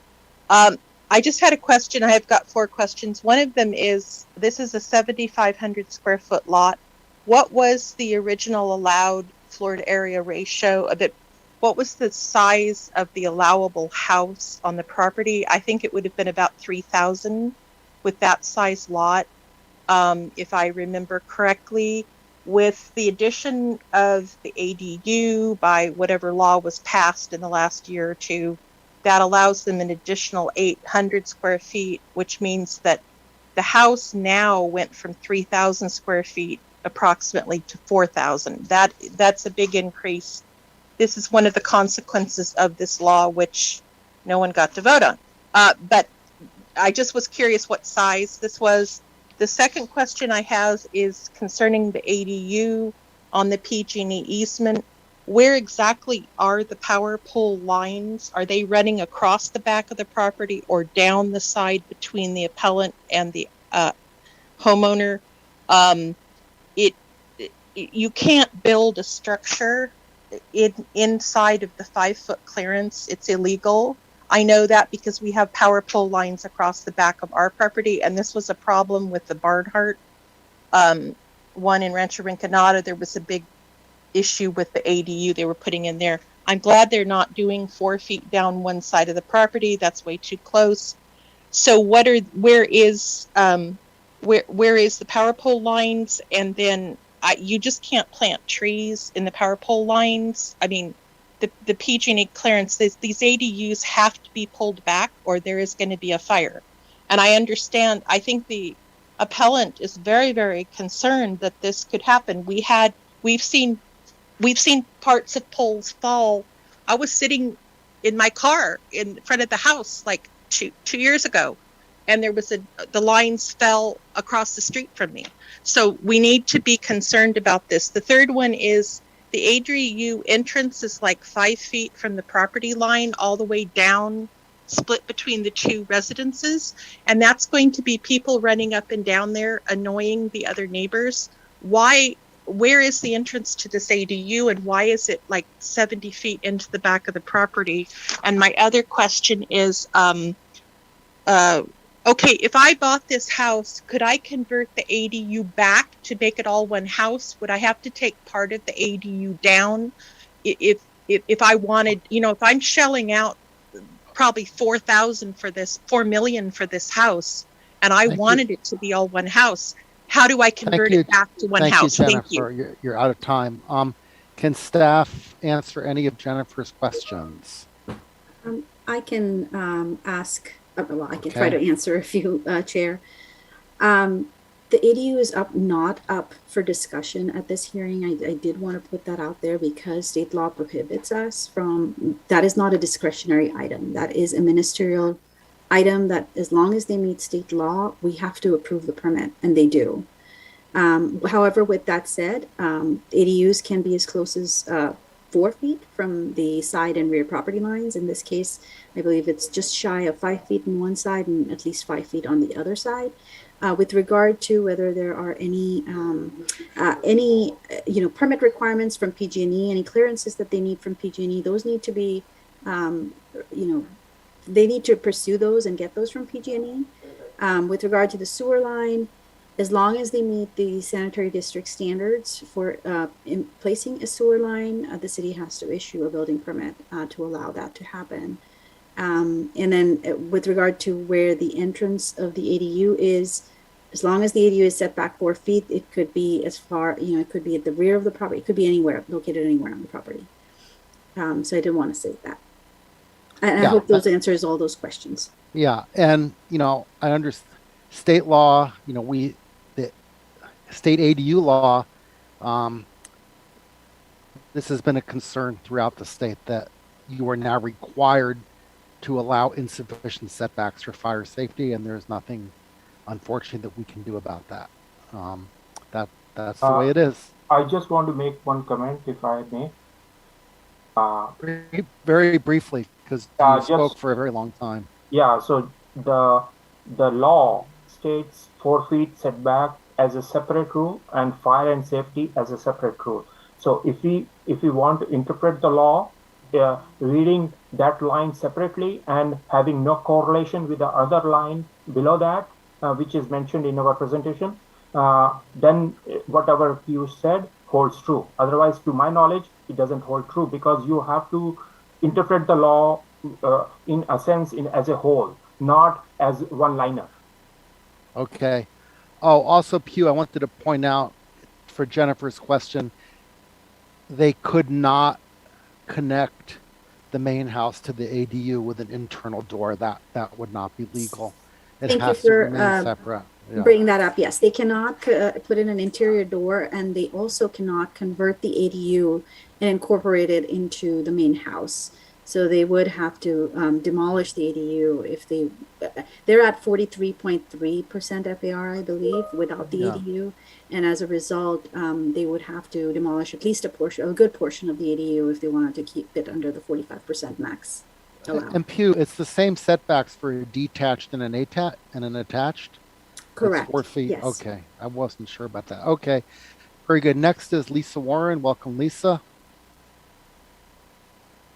Thank you. I think the appellant has given a very detailed presentation, and I feel for most, if not all, of the concerns. I also feel for the fact that you guys can't do a whole lot about it. But this is a reason that I've been asking for years for some changes to things, including our privacy screening. And people agree, balconies too, this doesn't involve the balcony. People agree, planning commissions have agreed, multiple planning commissions, some city councils have agreed, but nothing has been done to change that, and it really needs to be done. I know you can ask for substitutes, but the public needs to know what their rights are. So privacy needs to be considered also. This is what I would add to that. Privacy screening needs to be considered from the first story windows, not just second. If we're going to continue to see, and we will, raised foundations for teardowns and rebuilds. They are 18 to 24 inches different in the floor. And that makes a huge difference and then with the taller ceiling heights, huge difference. Where your feet are, and I know this because I live next to a house that is almost 2 feet taller than mine ground on the finished floor. They can see over the fence, just standing in the room on the first floor. The added height with bigger windows and light coming out creates light trespass. And if you have privacy screening for vision, it also helps with the light trespass. So there really, really needs to be something done, because this is going to continue to be appealed, and it's going to continue to be, I'm sorry, there's nothing we can do. And I want to note too that in several architectural drawings and elevation sheets recently, and in fact, it was highlighted in the appellant's drawings or sketches. This particular plan set has 2 east side elevations, one north and one south. There's no west side elevation, which is actually the side that the appellant lives on, the west side. It's listed as the north side. And you have them north. It really needs to be cleaned up. I mean, planning needs to get that right, because when people are looking at plans, they want to know what's next to them. And if they're looking at the wrong thing, they don't even know what they're trying to protect themselves from. So please pay attention to that. And I don't know why architects don't get it right. Bougainvilleas will not do the trick. They have thorns. elevated landing pads for ADU. Okay, thank you, Lisa. You're out of time. Welcome, Jean Bedord.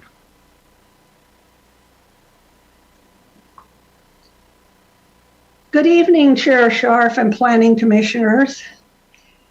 My name is Jean Bedord and I am a Cupertino resident. Frankly, I'm appalled by this appeal. As the staff report clearly states, this project is compliant with both city planning codes and the State Housing Accountability Act. There is no basis for an appeal.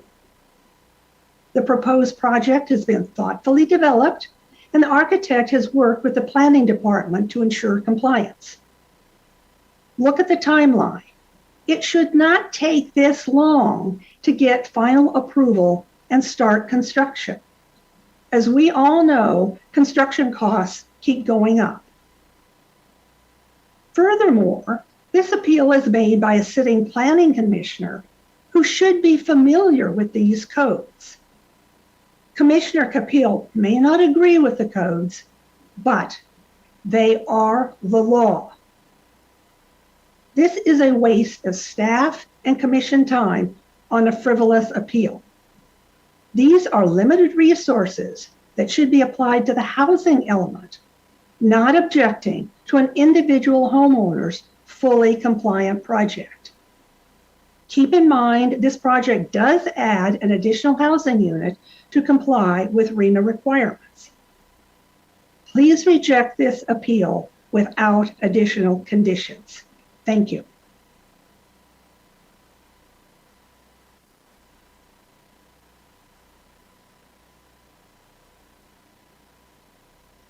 You're on mute. Chair, you're on mute. Sorry, Jenny, did you speak already on this, or I don't remember now? Yes, I did, but that previous comment was out of line. Okay, thank you, Jennifer. Yeah, thank you for sharing that. Okay, we will go back to the Planning Commission. City Attorney, should I be moving the appellant and the property owner back to attendees at this time? Actually, Chair Sharp, I think it's appropriate to allow the homeowner applicant to respond and then to provide Mr. Capillo and his wife as appellants to also give their last comments. And after they do that, then we can move them over and then we can deliberate. Okay, very good. Can we have 3 minutes on the clock for each of them? Very good. So the appellant, Christina and David, if you wish to speak for 3 minutes, go ahead. You need to unmute yourself. Go ahead. Okay. Hi, can you hear me? We can hear you. Go ahead. Okay. Yeah, my name is David Doe, also known as DUNG. But the reason I use David because down in Texas, like, cow stuff. Anyway, we have gone, through all of the steps necessary to get the permit, working with the city, working with our attorney, working with the appellant, going out of our way to meet and, what he asked of us. In the end, staff say we met all of the requirements of the city. Every single requirement I met.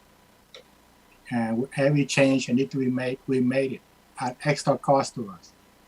And yet, we are sitting here, hearing appellant that is part of the city commissioner, a planning commission. I understand he's not going to make a judgment, but I believe he believed, and he told us so many times. He said, I'm on the planning commission. Okay, therefore, some of the planning commissioner may be influenced by me.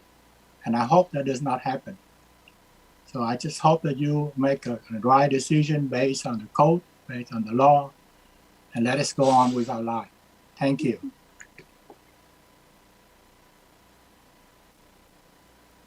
That's all I have. Okay. Stephen, you are on mute. I'm sorry, I'm muted again. So Kyle, would you like 3 minutes? Sure, yeah. Okay, go ahead. Thank you. I actually just want to point out one thing, just to make sure that is recorded. in the design on the west side or the north side, because it's not exactly north, we did not propose a sewer line. If you read that clearly, it's called SD, which is a storm drain. On every side of the property, we need to have certain storm drains in order for rainwater to get out of the way. Otherwise, that will become a reservoir. So the sewer will always be inside the main house, passing from the ADU to the main house to the street. So yeah, I just want to make that correction. So the SD is the storm drain, it's not sewer. Yeah, thank you.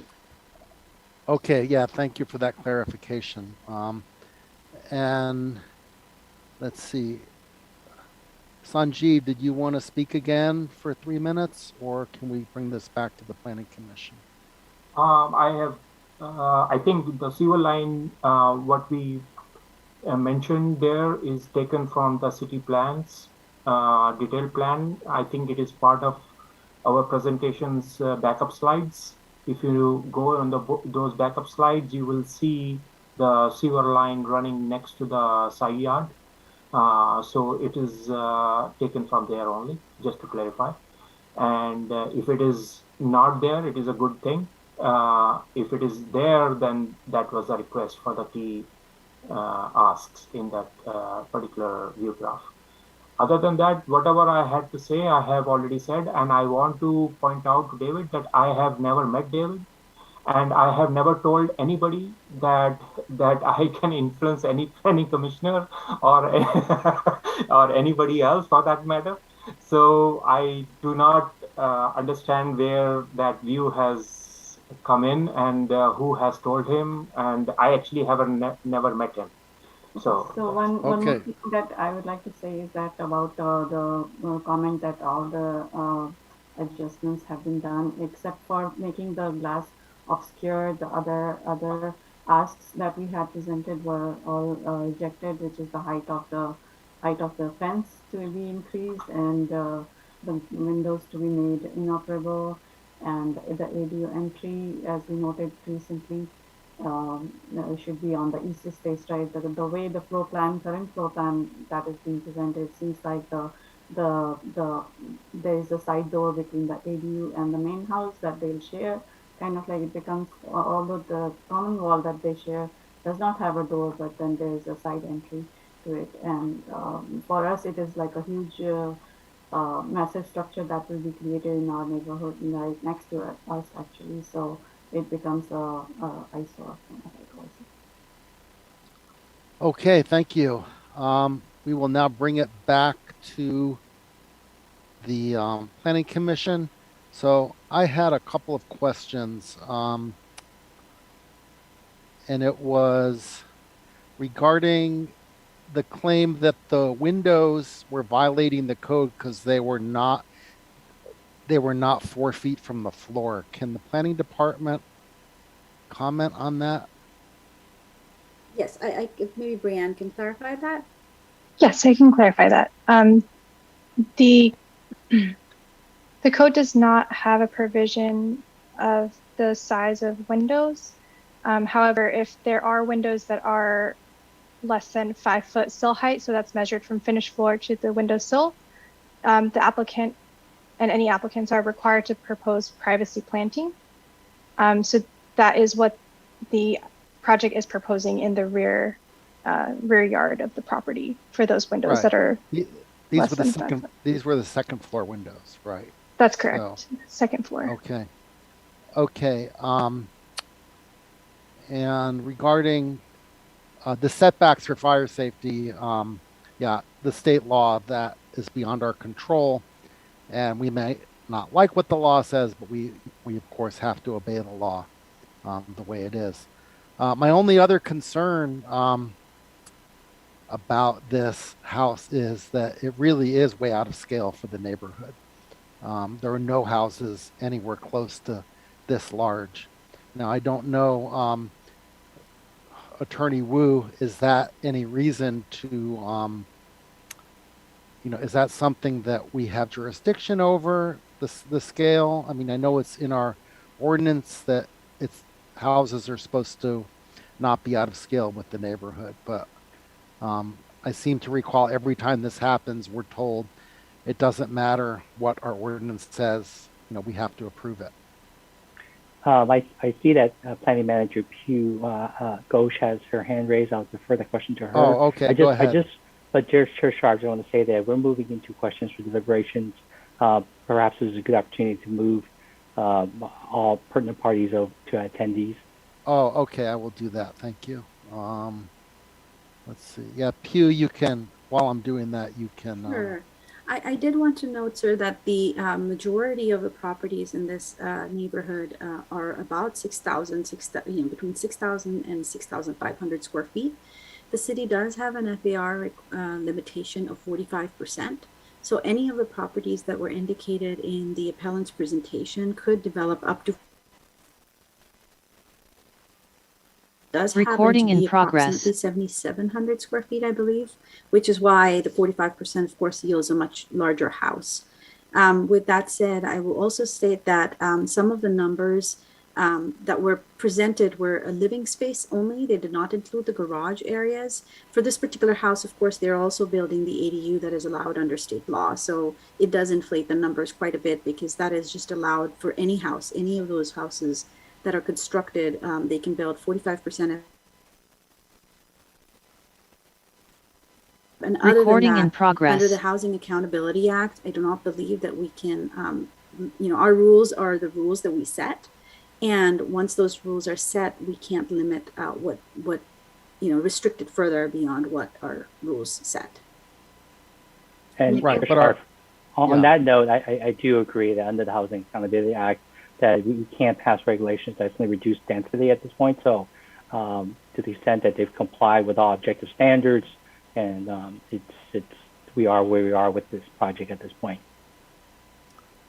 Okay, we'll bring it back to, let's see, Pugh, did you still want to speak on something else or what? No, sir, I forgot to lower my hand.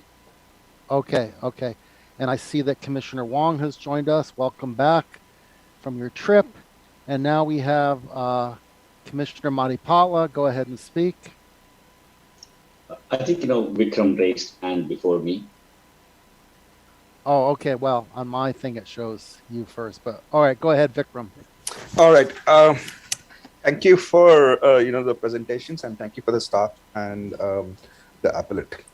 I'm actually a bit shocked by the whole thing, and I'm wondering where we are heading with this. I think to me, the big concern is that the ADU law was about, hey, you have backyard, you can put a cottage there at 800 feet so that you can create a second home unit and so on. But instead, what we are seeing are tear downs where the main home is almost hitting the floor area limitations and an attached ADU to add to it.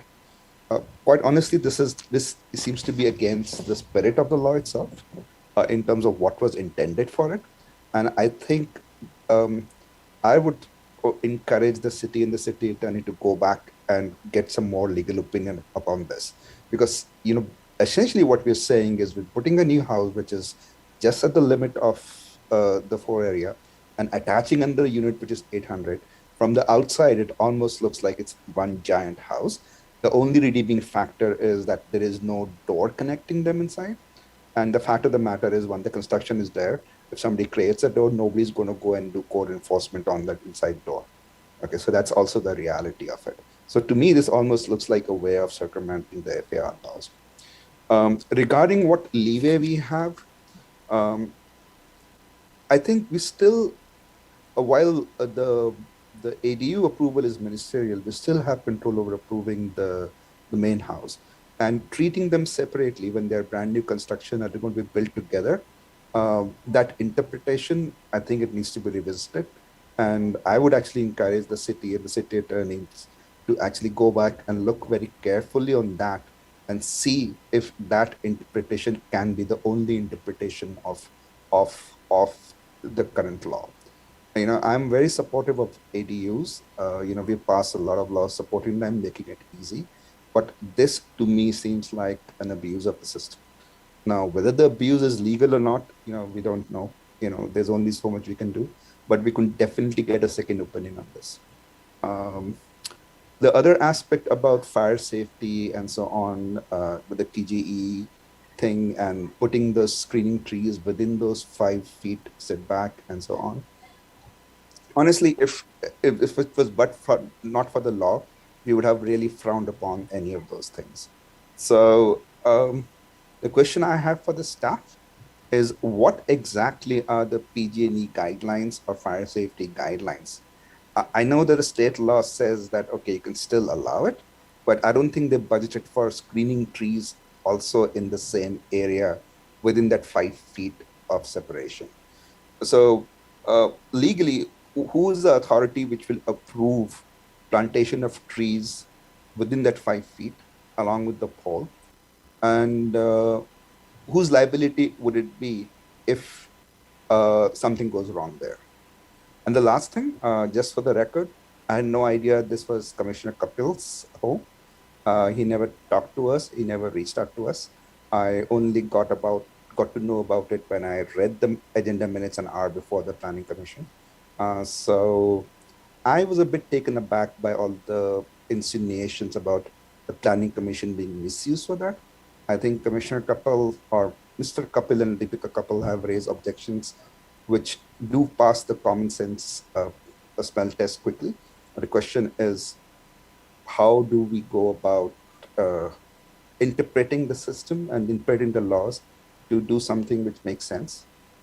Who has a liability and who is the final authority of approving plantation of those trees within that 5 feet easement?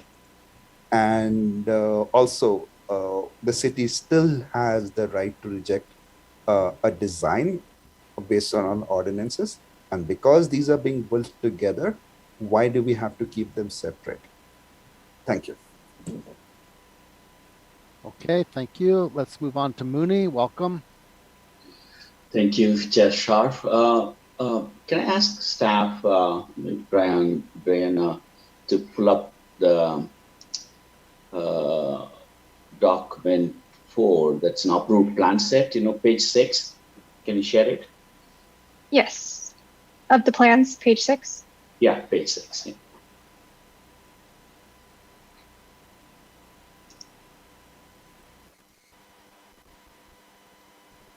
So, yeah, so is this page 6?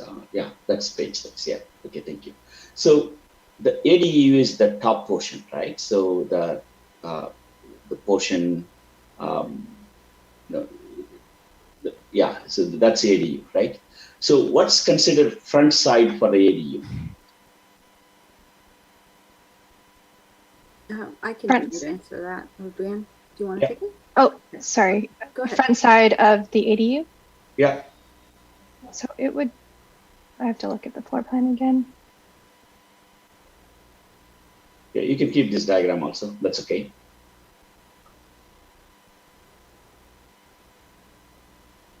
So this would be I guess, there's no technical front. It would be sides, and the rear. Okay, because in the staff report, it says, the front side requirement for the ADU on the main house is 20 feet, right? So I'm assuming, that would be the east side, that's, to the left where you have that text on the rectangle, right, in the middle. So that would be considered, the front side of the ADU, right? If that's the front side, why is the entry on the north side or west side? So I can try answering that. You're looking at the front setbacks, etc. However, the front setbacks only applies to the entire property. In this case, East Estates, I believe, is the legal front of the property, and therefore the setback would be measured from the property line that's along East Estate, not East Estates, Clifford, pardon me. And so it doesn't matter where your front setback is or your rear setback is. The entrance can be on any of the planes, essentially, any of the other sides, except that if you have a home, we do have a general plan policy that says front entryways and entry features must front a street. So can you repeat the last part? Yeah. So for a home, a residence, the front entry feature must, a front entry feature or a porch must front a public street, which this does. This has a front entry feature that fronts Clifford.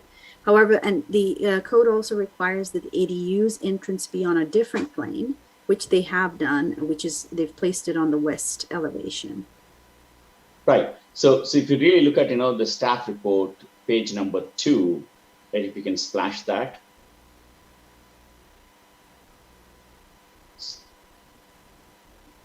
So here it says, ADU setbacks, front 20 feet, proposed 20 feet. So I'm assuming, the front is on the East Clifford Street, right? Correct. So they've proposed more than the 20 foot for the front, essentially. Right. Right. But then why is the entry on the back side instead of the front? Because there is no requirements for the entry feature to be on the front.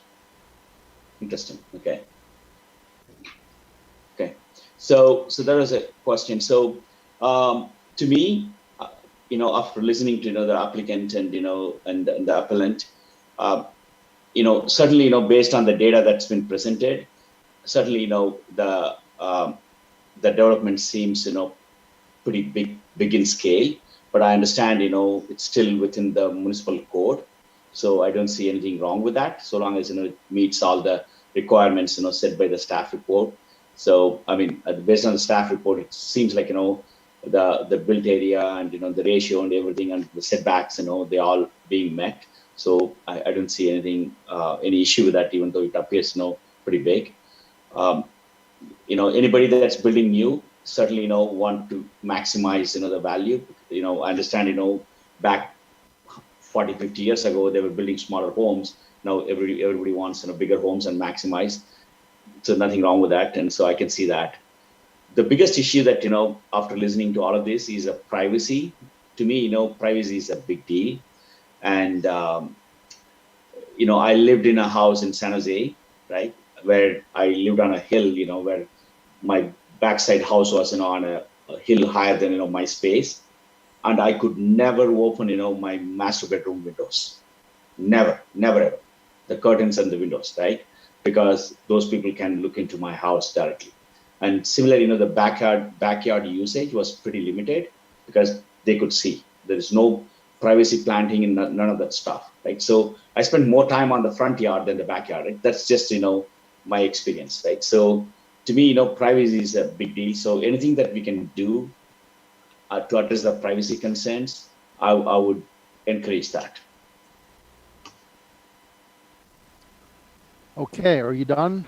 Yeah, I'm I'll done. move to Ray. Welcome, Mr. Wong. Yeah, hi everybody. I think my only concerns here are really with not with the ADU, but with the actual second story permit and making sure the privacy areas are there. Given the way the law is written and given where we are, with these abusive housing laws that are going on, there's not much we can do on that front. But the privacy aspect for both the appellant and the applicant, we're all good citizens. We all live here. We've all worked really hard to put our homes together. And I think it's important for people to be able to talk to each other and just address that issue. I have a neighbor that decided to put an ADU in a second story, and I explained to him, I had sat down, said, hey, look, can you move your window to a different place? And we resolved it very quickly. And so I hope those conversations are happening in the background. And but with the areas around privacy on the second story, I think it's going to be important to figure out a way to address that. So that's my only comments there. Back to you, Chair. Okay, thank you, Ray. I did a screenshot of the key asks of the appellant. So I just wonder if the property owner, I think the only one I see that is kind of impossible is the ADU setback, which we don't have any control over. They can do 5 feet if they wish. But the other ones, and then the sewer line is not actually a sewer line; it's a storm drain. So that's not an issue. But I mean, even so, a sewer line's underground. You don't actually smell it. But so I'm looking at the kiosks, the side yard, second story windows inoperable, and use obscure glass. And it sounds like they're willing to do these tilted windows with the bottom part of it not opening. And then the angle, use angled facing left, I believe, yeah, windows towards East Estate, and increase the height of the side fence. I thought 8-foot fences are legal in Cupertino. Isn't that the case, Pew? Or yes, as long as you have the next door neighbor's permission, you could place an 8-foot tall fence. I believe it's a good neighbor fence, so whatever laws apply to the shared cost or whatever of it. Okay, so I mean, if the property owner made those 3 changes with the 2nd-story windows and the angled windows and the increased height, is that satisfactory to so if I may, the appeals? Go ahead. Sorry. With regard to the window changes, I think if you did one, you wouldn't necessarily have to do the other. If they're both obscure and unopenable, then they don't necessarily have to be also angled.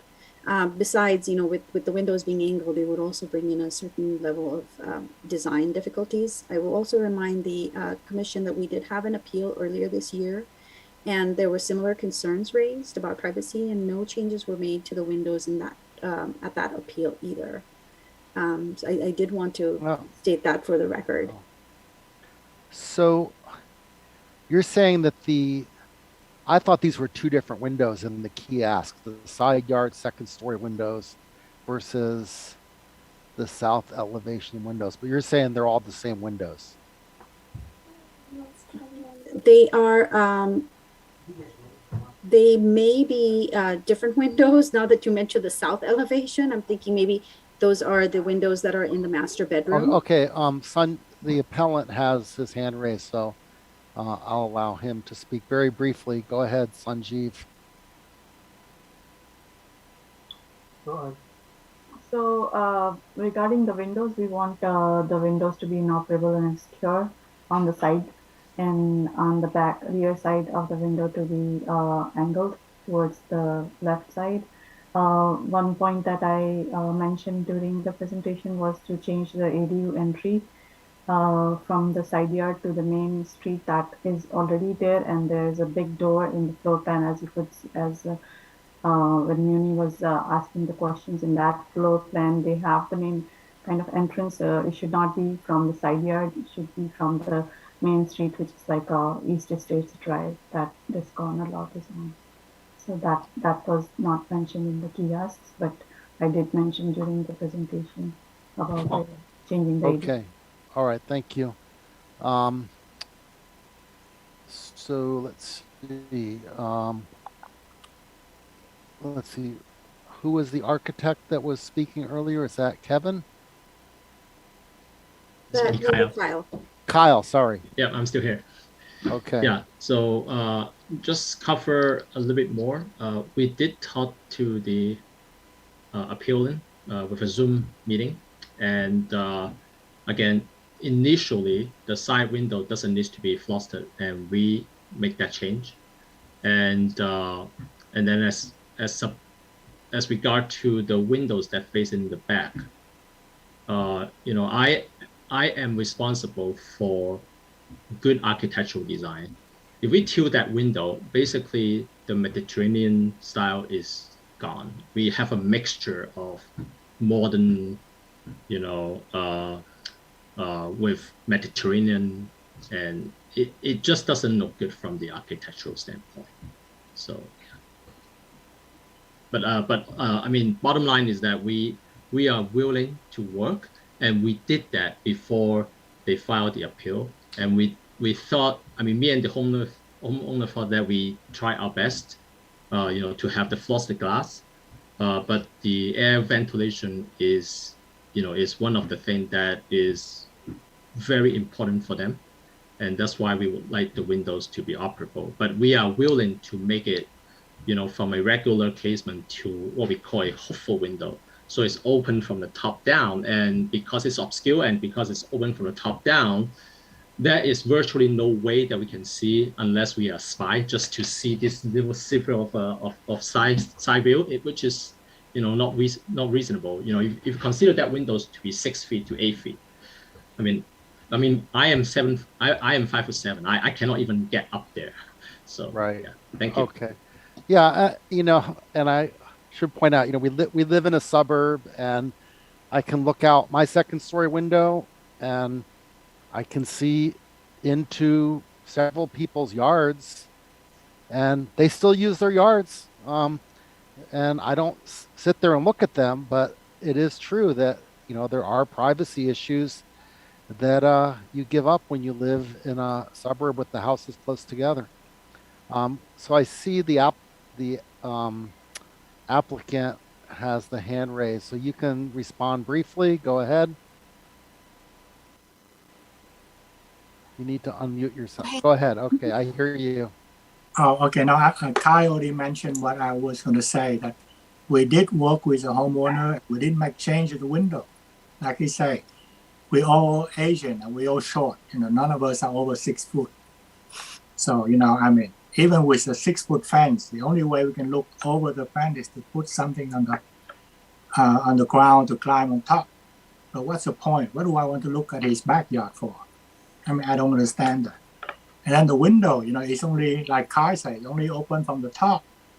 And we want to look at his backyard, we have to really do some exercise, which I think we all too old for that. But Okay. we did try to work with him very hard to get to that point. All And right, we thank you. delayed the whole thing for 4 months to make all of those change. Thank you. Right. Okay. Okay. Let's finish up. I have two panelists with their hands raised. Vikram. Oh, sorry. Attorney Wu, you wanted to speak? Yeah, thank you, Chair Sharf. I just wanted to emphasize on the planning manager's point that, while it's on this commissioner's discretion to have this discussion, that hopefully you're guided with the knowledge that whether the actions that you've applied on previous developments will also be applied here as well. And so that's one to just bring that up. Yeah, I was thinking about that when that was mentioned earlier. So you're saying that we're required to use the exact same criteria on every application, or what? It seems each one would have its unique characteristics. No, you're absolutely correct that every property has its own unique characteristics. But in your deliberations, just to be mindful of that, you want to be consistent in your discussions here regarding these issues for one project to the other. Go ahead, Vikram. Yeah, so I had a question about what do we mean by consistency in discussions? Attorney, like when you say consistency in discussion, what does it mean? Because each property is different, the concerns are different, the appeal points are different. So when we say consistency, what should we not be doing? What you should be doing, commissioners, I think through the chair is, as you're deliberating to evaluate each property as they come to you, and if whatever decisions you make, it be applied specifically to that property, of course you should do that. But just to be mindful of views that were expressed on prior appeals, and to be consistent with those views. Mm-hmm. Okay, thank you. Yeah, I still have my hands up, so I want to just follow up on that. So actually, this is a question for the city attorney specifically, and I wanted to reiterate and go deeper into the question I asked earlier, that who is the legal authority who determines the minimum required separation between trees, dwelling, and PGE power lines. I know that I've seen homes where PG&E comes and literally prunes down really trees because they start getting closer to the power lines. So they come and they chop it off. and they do that often, and they do it in the backyards in the easements. I've seen the amount of, it can be pretty brutal at times because they're not arborists, they're just cutting it down. On the other hand, what we're talking about now is approving something where trees are required to we put and I think get to the second floor level for providing the screening. Now these two look mutually incompatible to me. On one side we have PG&E coming and pruning the trees in that easement, and other side we're talking about putting trees in that easement. So I would really urge you to and the city staff to actually figure out who is the final authority to say that it's safe. Or will PG&E come and start pruning the trees as soon as they reach the height we expect them to reach? And what's going to happen there? Thank you. So if I may, Chair Sharf, correct me if I'm wrong, Planning Manager, but I believe that with respect to the easement area for PG&E, that the homeowner and applicant will have to work with them with respect to the trees that are planted within that easement. And with respect to the code, there are provisions regarding, when privacy trees must be planted, and that provides for certain heights. But I'm not aware that the code provides for distance between trees. I don't think it gets down to that level. Actually, if I may jump in right there, it does provide some distances between the privacy trees themselves, depending on the kind of tree that is picked for that. And so that will be adhered to, that must be adhered to and will be checked during final inspection for the property. Yeah, but my question to you is about this conflicting requirements where PG&E comes and cuts down the trees and prunes them brutally. On the other side, we want those trees to be there for screening purposes. Correct. So when we evaluate, when we first put the list together, we did evaluate the possibility that these trees would go under PG&E easement lines and things like that. And so those trees can be planted in those areas. And yes, certainly if PG&E believes that the trees are getting too tall, they do have the ability to prune trees as necessary. And so that is something that may certainly happen over the lifetime of those trees. Yeah, and just to make sure I understand things correctly, I think the expectation is that the trees planted will reach like a certain height in 3 years or something like that. It is expected to reach approximately, Brianne, do you have that number off the top of your head? I could pull it up. I believe it's like 16 or 20 feet within 3 years. Yes. Okay. And how high is the PG&E pole and the power lines? I believe those are around that 20-foot mark. Okay. So to me, these two things are mutually incompatible. And I would vote to hold on any approval of this till we get very clear guidelines on those. Thank you. Because we can't be approving a design based on privacy tree guidelines going to a certain level, and then PG&E coming and saying, oh, well, you can't have it. So to me, this is a violation. And unless and until we get clarity on this, I would urge the staff to... So I do want to address that issue where there are PG&E easements all over the city, and we do approve 2-story permits without appeals all over the city, and privacy planting trees are planted within those cities wherever those are approved. No, I think what we do is one aspect, but what I wanted to understand is, like if PG&E comes and prunes those trees down, then the whole purpose of the privacy screening is gone.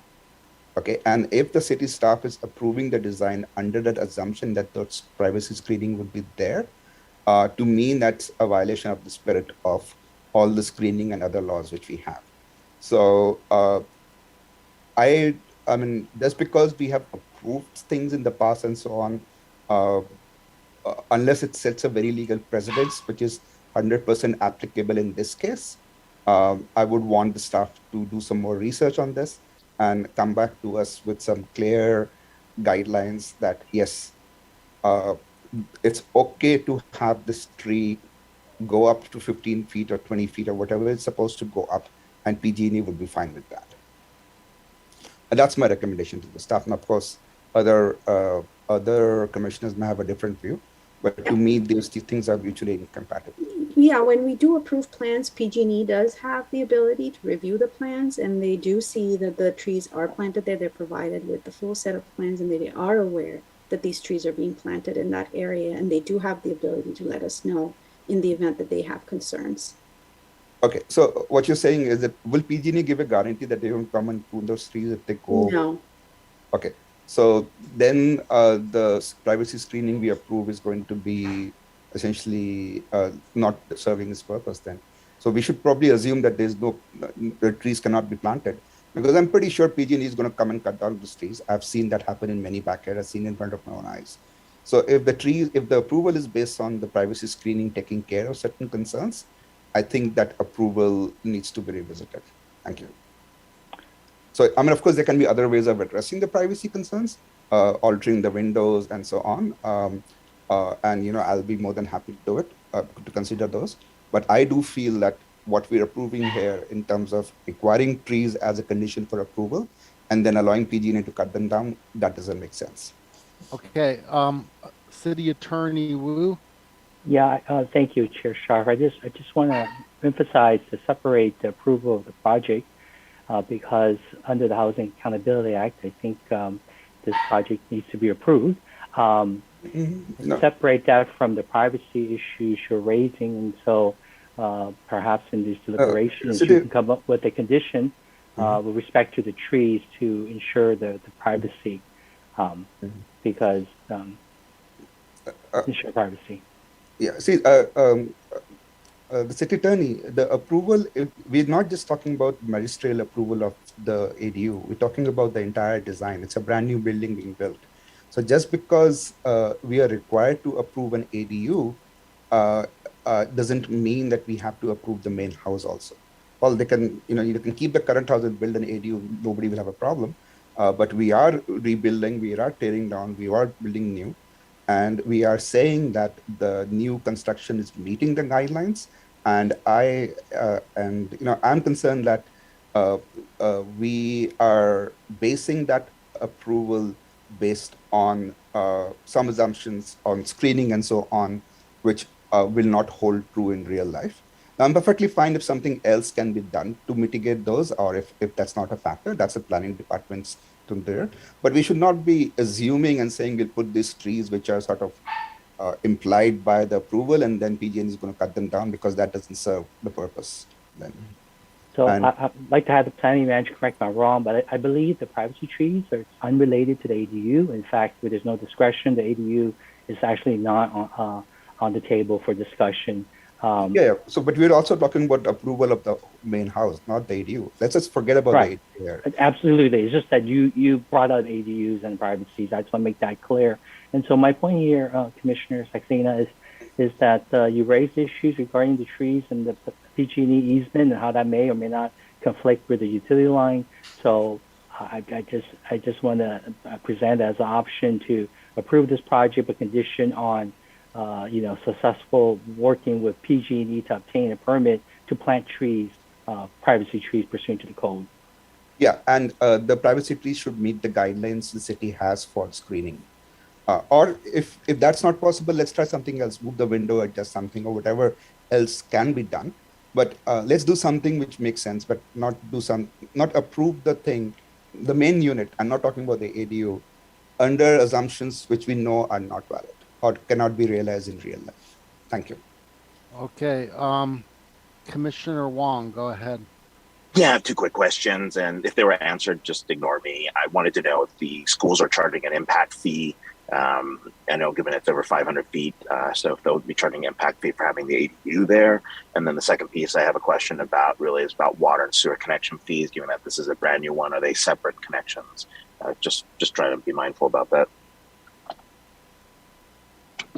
I can try to answer that. Their school impact fees are charged on the net new basis. However, they cannot be charged. I believe they might even be charged for the ADU. However, they can be charged for the ADU, yes. Yeah, they can. However, the sewer connections, the water connections, I believe, because this is under 800 square feet, may not be applicable. But however, with whatever it is, we will comply with the law and charge fees as we can.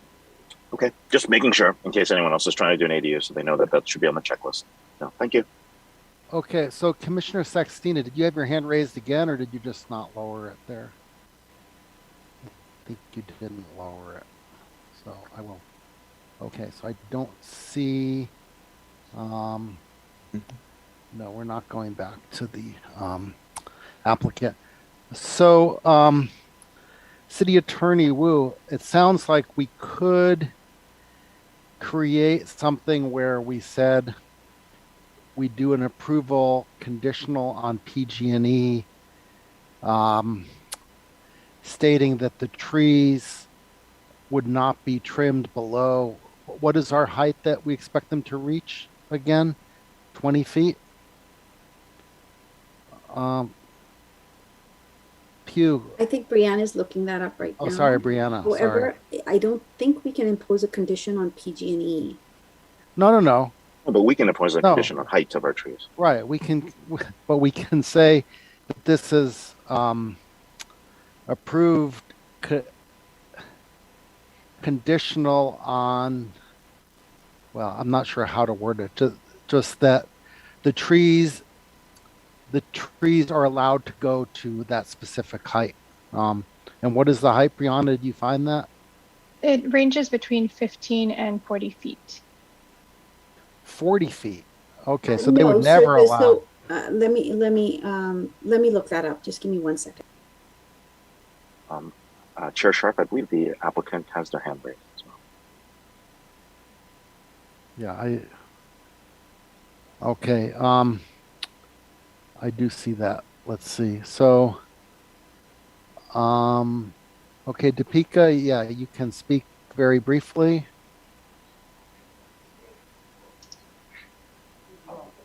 You need to unmute. Okay, instead, how about Sanjeev? Go ahead. Yeah, just speak. So, so once again, like I just like to mention about the ADU entry. And no, you know, we cannot do anything about the ADU entry. So, yeah, there's no point in bringing that up a fourth time. Okay. So this development, as noted by Commissioner Vikram, it should be viewed as a one single giant building that being built. Although it is presented as a ADU plus a single family, but given the floor plan the way it is, the biggest doors are next to each other from the main building, and with the ADU, considering that it is a massive scale of built area, not jangling with the neighborhood. That's all I would like to say. Okay, thank you. Go ahead, Christina and David, would you like to speak briefly?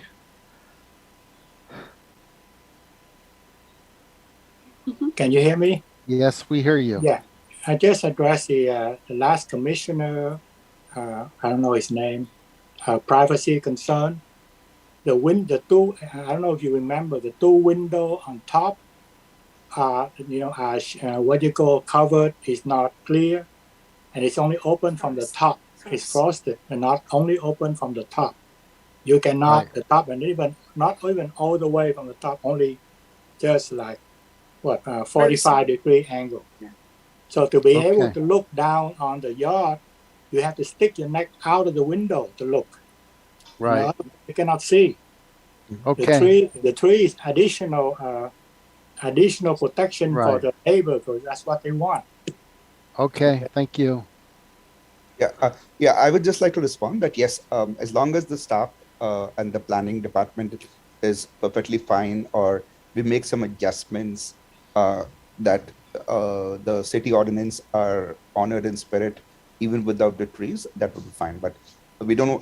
I was just uncomfortable with approving something which we know cannot happen because of the PG&E guidelines. So if the trees are not planted, and we make adjustments which are compliant with the standard processes and standard recommendations with the planning department uses, that would be fine with me also.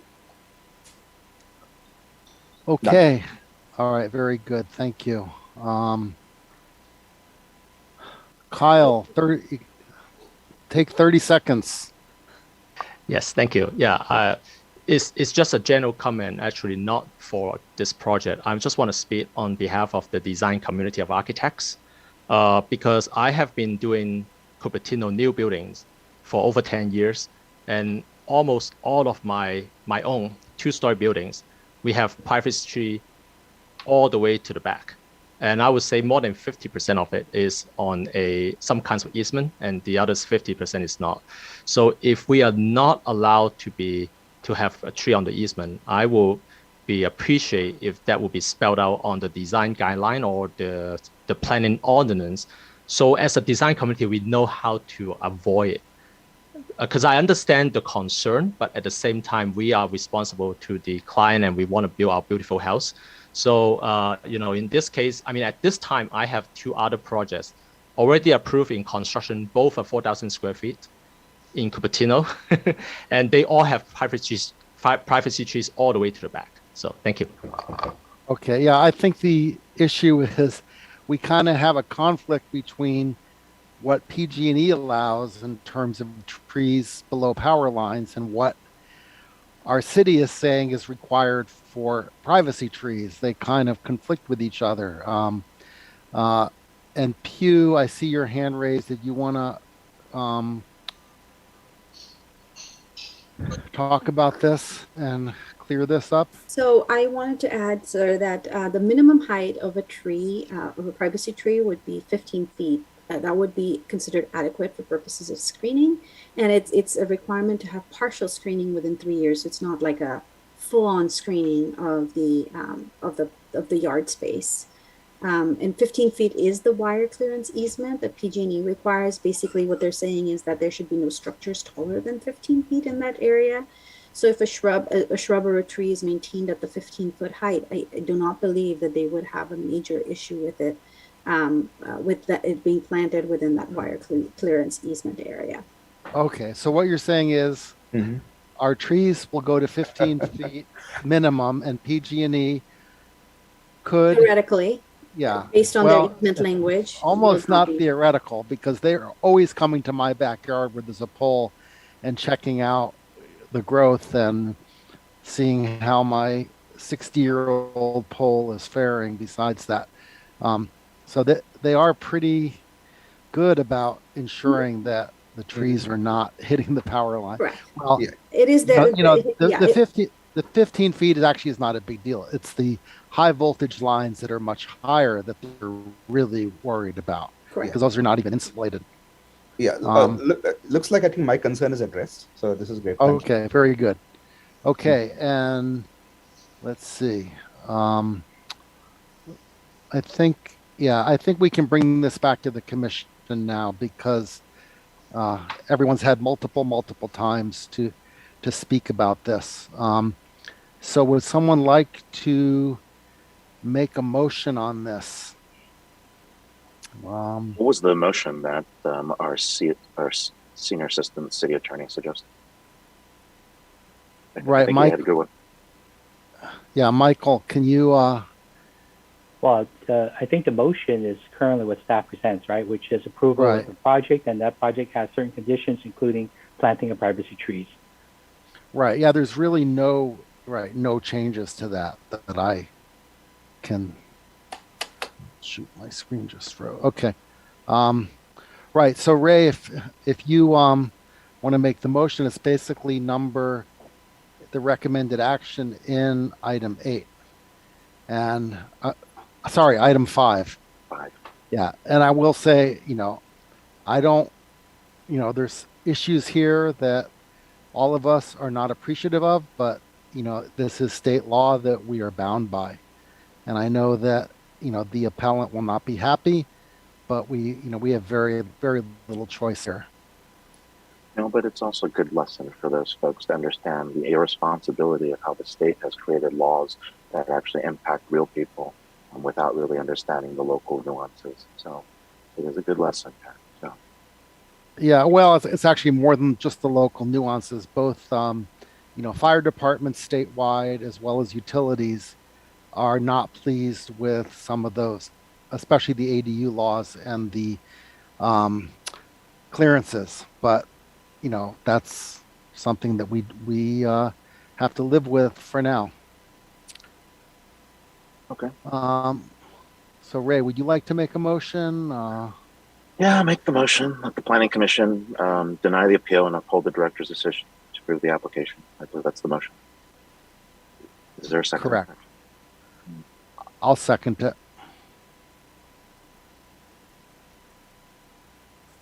Okay, I guess we can have a roll call. I think, is it discussion and roll call or just?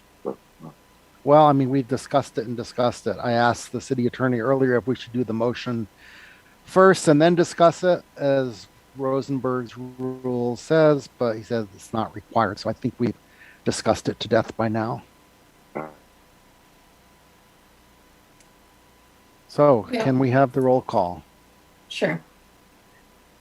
Commissioner Kapil, Commissioner Saxena, Yes. Commissioner Wong, Yes. Vice Chair Maripatla, Yes. Chair Sharp. Yes. Motion carries 401.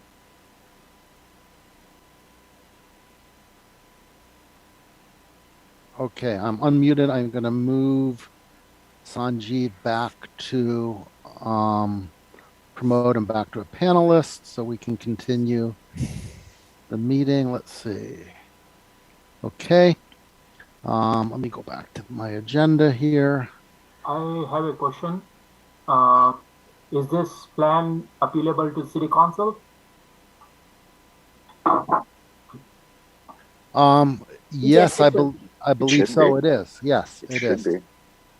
Yeah. Yes, I Yeah. believe. Our decision is not final. You're free to appeal this to the city council. Okay, we are on to old business. Do we have any old business? There's nothing there. New business, nothing. And then staff and commission reports. So first, let's go to commission reports. Does anyone have anything to report on what they've done in the last 2 weeks or meetings they've attended? And we can ignore the Parks and Rec one, the joint one that we just did. No, you can talk about that. Oh, okay. Not everyone even knows that happened apparently last night. So yeah, Ray, if you want to talk about that, whatever, go ahead. Oh, no. I think a number of commissioners attended the Parks and Rec joint Bike and Ped and Planning Commission meeting. I thought it was nice for different commissions to get together. It was a good chance to share different ideas and actually get onto the same page.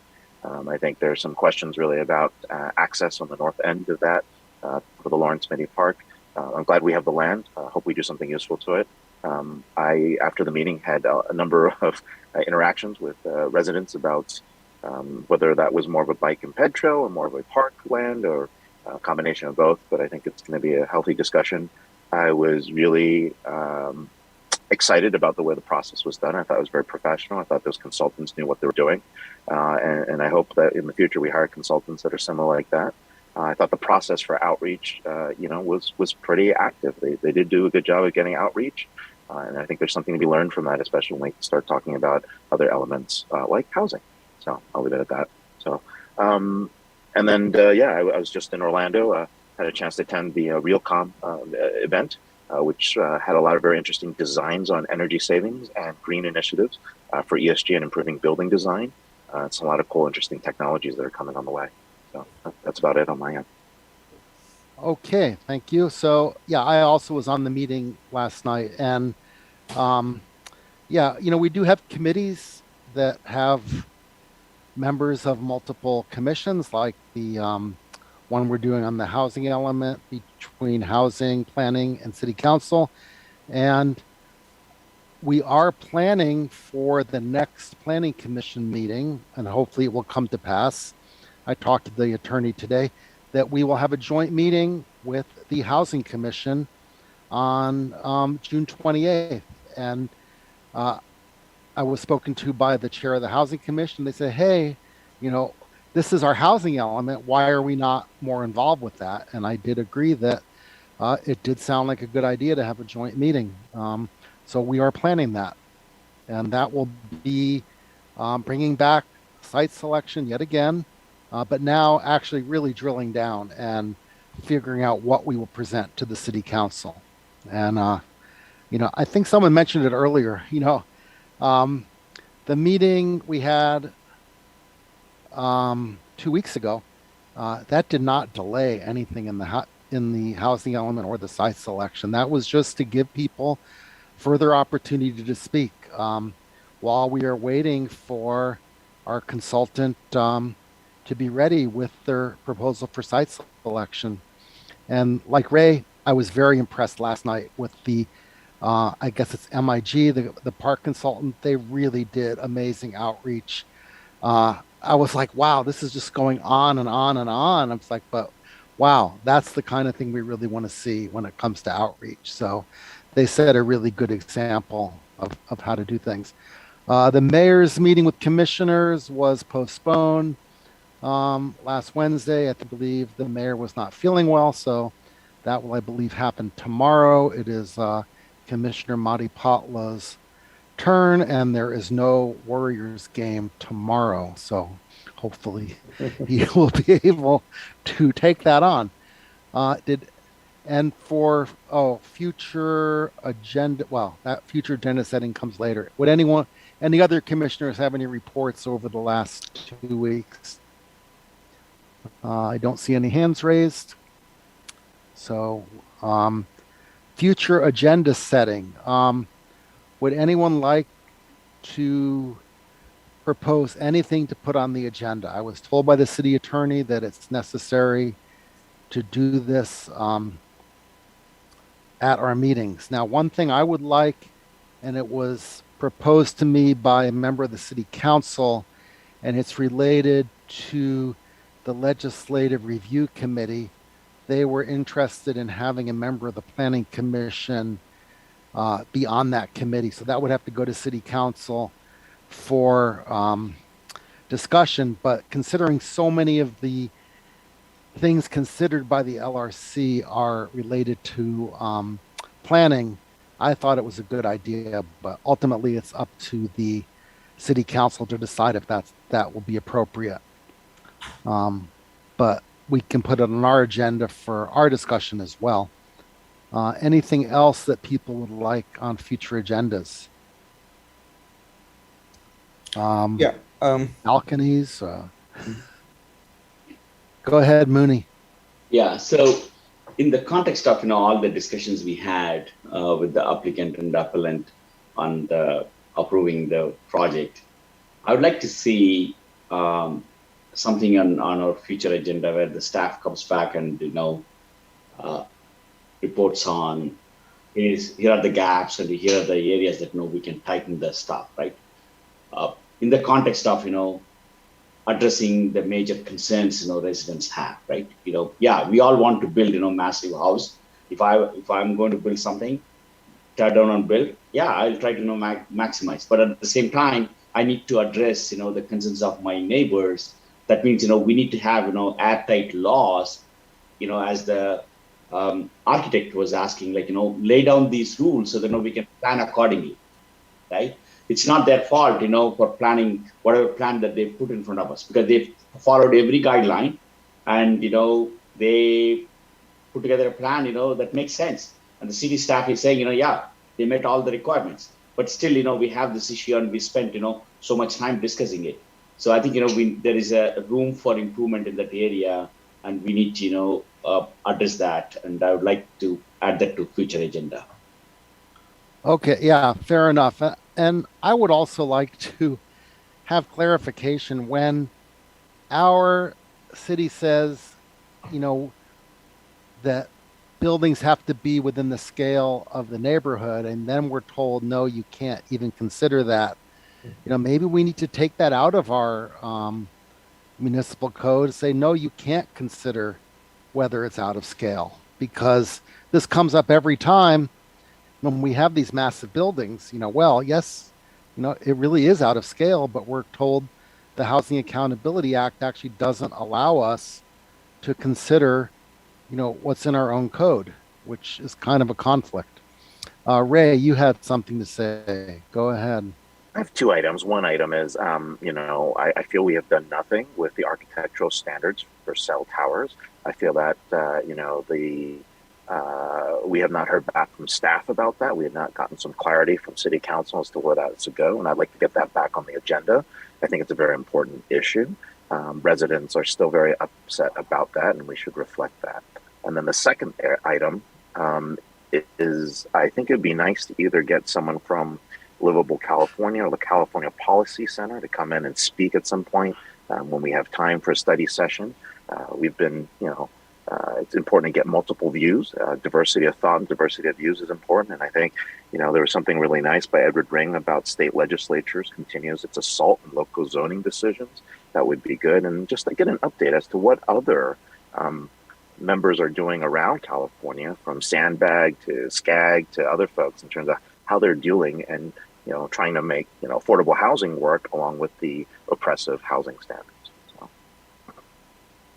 Okay, yes, I'm capturing all of this. And then Vikram, go ahead.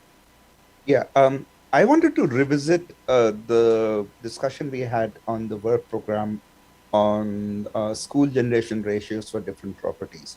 So I know a few quarters ago we had taken a vote and we wanted to get more information about that. I think it's absolutely critical we talk about that since we are doing the housing element and understanding those impacts. We know that Cupertino School District right now is in the process of trying to figure out what to do with certain schools or certain campuses, which they very controversially decided to close. And getting that information and getting that input from the city staff would really help us plan in a manner where we, don't have like 50% of classes being held in temporary classrooms as they are right now. So, Chair Sharf, I don't know what way to frame it, but that's something which I would like to get an update on. I've got that. And I do have a spreadsheet from a couple of years ago that has quite the detail between rentals and for sale and houses and condos. So if the school districts can't provide that, I could present what I have from years ago. Yeah, I think we put something on the planning department's work schedule or something. Right. Yeah, we don't want to really burden them with too much until we can finish the housing element, I would say. But they're related, right? But it is related to the housing element directly. Okay. And Attorney Wu, did we do something wrong again?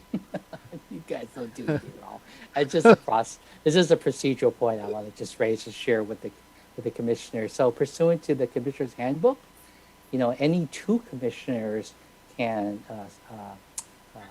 suggest an item for a future agenda, and I'm hearing a lot of various different items to consider. And so what the next step after that, after two have decided to support such a matter, it then goes to a discussion between the chair and to the staff liaison, which is the planning manager, and then along with me, and we'll discuss coordination of various things, including what the chair just mentioned in terms of staff capacity with things on our plate now, and also in addition, just to comment on Commissioner Wong's point about wireless towers, and that is something that this commission several months back discussed and prioritized, and that was brought to the city council, and they actually put it on this fiscal year's work plan. And so, that process, it's that's the process. And so I just wanted to raise that with you. I don't know, Chair, whether you want to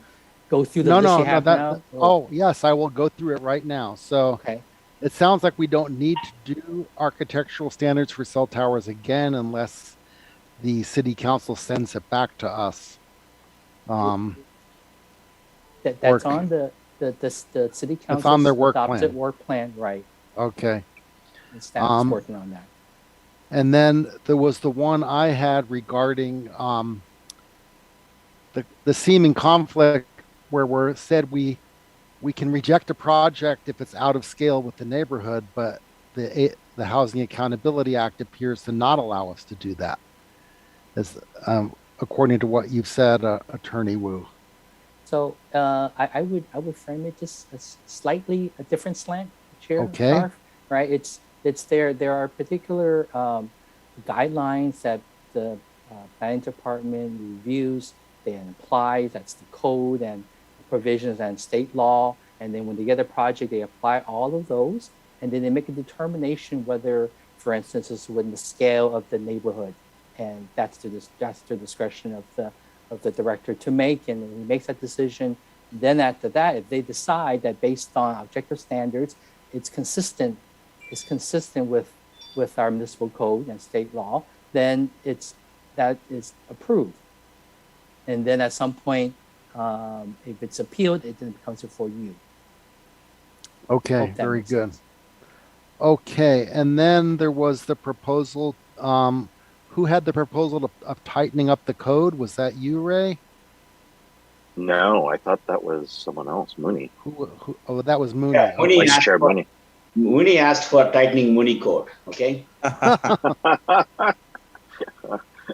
Well, I'm happy to back Commissioner Saxena on his efforts. I'll give you 2 commissioners to take to, and happy to back Vice Chair Maripatla's plan. So I'm happy to back both of them. And I will back Commissioner Wong's suggestion that we get some outside organizations like Livable California to, and I was thinking Housing is a Human Right, if they would like to make a presentation to the city, to the Planning Commission. And I can reach out to both of those. The school generation for different properties, I would back that. And was there, I don't think there was anything else there. Those were the ones that so I think Attorney Wu, we have two commissioners for each of those. And I think the school generation is very important to look at very quickly. Absent the staff ability to do that, we will just have to wing it based on previous data that we've had presented to the city in the past. And I would point out the school, my recollection is the schools actually didn't have the data for that. That more came from developers and what types of families rented and for how long and what the ages of the school kids were. But the staff can look into that. Yeah. I think this would be a wonderful project for somebody doing an internship to gather this data and map it and understand it. Because frankly, the reason which I was motivated to join the Planning Commission was the state of the schools, because our middle schools don't have lockers. They have buildings, they have classrooms outside where people have to walk through playgrounds. I mean, my oldest son came and told me that those buildings are not even secured in the lockdown in case they have a drill. And that was the primary motivation for me to figure out what's happening in the city.